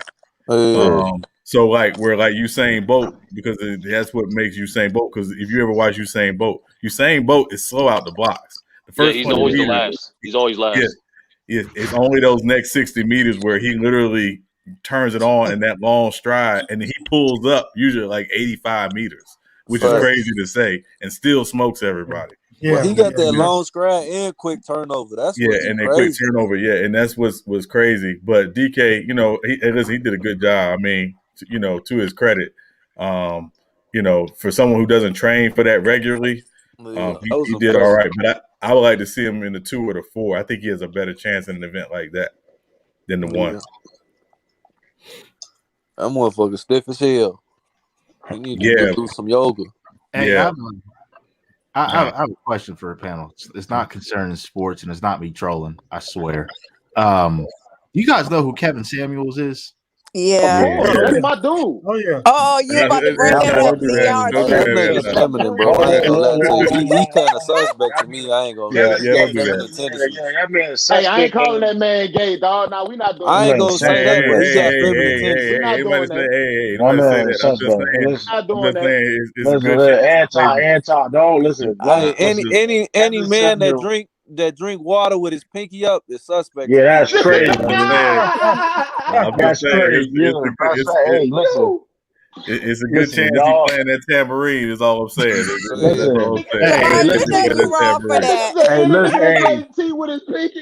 Hey, listen. All y'all people, all y'all dudes out there, listen. Y'all listen. Man, listen, man. Y'all don't take Kevin Samuels as gospel, man. Don't take that shit as gospel, man. Yeah, y'all gonna get y'all ass treated out here, boy. Don't try that. Y'all not built for that shit, boy. A lot of y'all niggas is not built for that shit. Listen. I be laughing at that nigga, dog. Hold on. He monetizes on Man, who bashing hand on is that on women, the man. screen? Kevin Samuels, this is what he do. He monetizes on bashing women, man. That's what he does, man. He found a lane. People like that type of shit, man. They be asking direct questions, giving his honest opinion. He be Man, listen, He don't be bashing them. Yeah, I mean, direct. what Shorty in the comments said is facts. The message is solid. The messenger is suspect. That motherfucker suspect. Listen, first of all, he talk about relationship advice and all that shit, but you've been divorced 2 times. Like, where's your woman at? You talking all this shit about? We can't do that, nigga. Hey, I'm just being real. Y'all didn't say that shit about Steve Harvey. I don't want to That hear man's married. Hold on, Anti, we thought he's married. He's married right now. Steve Harvey been married multiple times. Hold on, but but Anti, you missed the point. He's single. He's single now. He been divorced 2 times. He's single. Talking about all this. That's his point. That's his point. That nigga living his best life. With that Shorty who be on Oprah. With the fur. Suspect. The thing that he says, more often than not, he's right. It's just that his delivery is so ruthless. Man, like Dr. Morgan, his delivery is perfect. That's what it is. I ain't got no problem with his delivery, dog. This was the funniest part. This was the funniest part. He was in this radio show. He was in this radio show. I mean, not radio show. This podcast. I think it's called Fresh and Fit. Fresh and Fit. I watch it every Monday, Wednesday, and Friday. Of course you do, Anti. And there's this I can't be descriptive, but there's this one particular woman. There's this one particular. Well, yeah, you're right. There's one particular woman who said I'm of course the typical, I want a man with this amount of X amount of dollars with this amount of money, this particular salary, and I can't find a good man. He asked her, what type of man do you want? She said, I want a traditional man. He said, so let me get this straight. You want a traditional man? She said, yes. He said, how come you want a traditional man? You're not a traditional woman. He be spitting facts. He be saying real shit. Hold on. He be spitting facts, bro. Hold on. We gotta remember, right? We gotta remember what Kevin Samuels is. By trade, he's an image consultant. He is not a relationship expert. True. That's what he. Okay. That's what he tries to be, though. At times. No, he doesn't. Women just bring those type of questions to him. That's it. He answers the question. So here's the second thing that we have to remember about him. What he's doing, where he's built his niche, is he's an older man who is coming to some money, who helps older men get with younger women. That's his niche. So really, he's tricking whole time. The nigga's a goofy, but he got a great message, but he's a goofy. Right. You gotta be careful about them dudes, man. Hey, stay on business. You don't like it. Hey, stay on business. You don't like anybody. So the whole idea is take him at what he's doing within his niche. If you're an older man who's coming to some money and you want a younger woman, his thing is this is what men of my age who have some money are looking for in younger women. If you're a younger woman and you want an older man with some money, then this is what you have to be. But generally speaking, what he's saying does not fit the everyday relationship. Exactly. Man, I don't rate nothing off motherfucking Kevin Samuels. Man, that motherfucker had pinkies out and shit, motherfucker. I don't know what that motherfucker like. Yeah. That motherfucker. He do. Hey, a lot of but you gotta admit, bro. A lot you of want get Mike muted, man. You feel me? Today's generation, they got fairy tale expectations, and he breaks them fast. Exactly, that motherfucker be just like that, man. That man Kevin suspect. I don't even care about that motherfucker suspect, man. Hey, he is suspect. I don't know. He is suspect. Both is true. Both is true. I mean, shit. Everything he say, bro. If you had a solid, that shit be crazy. Buckle or pops, bro, they been told you all that shit. So that's a fact.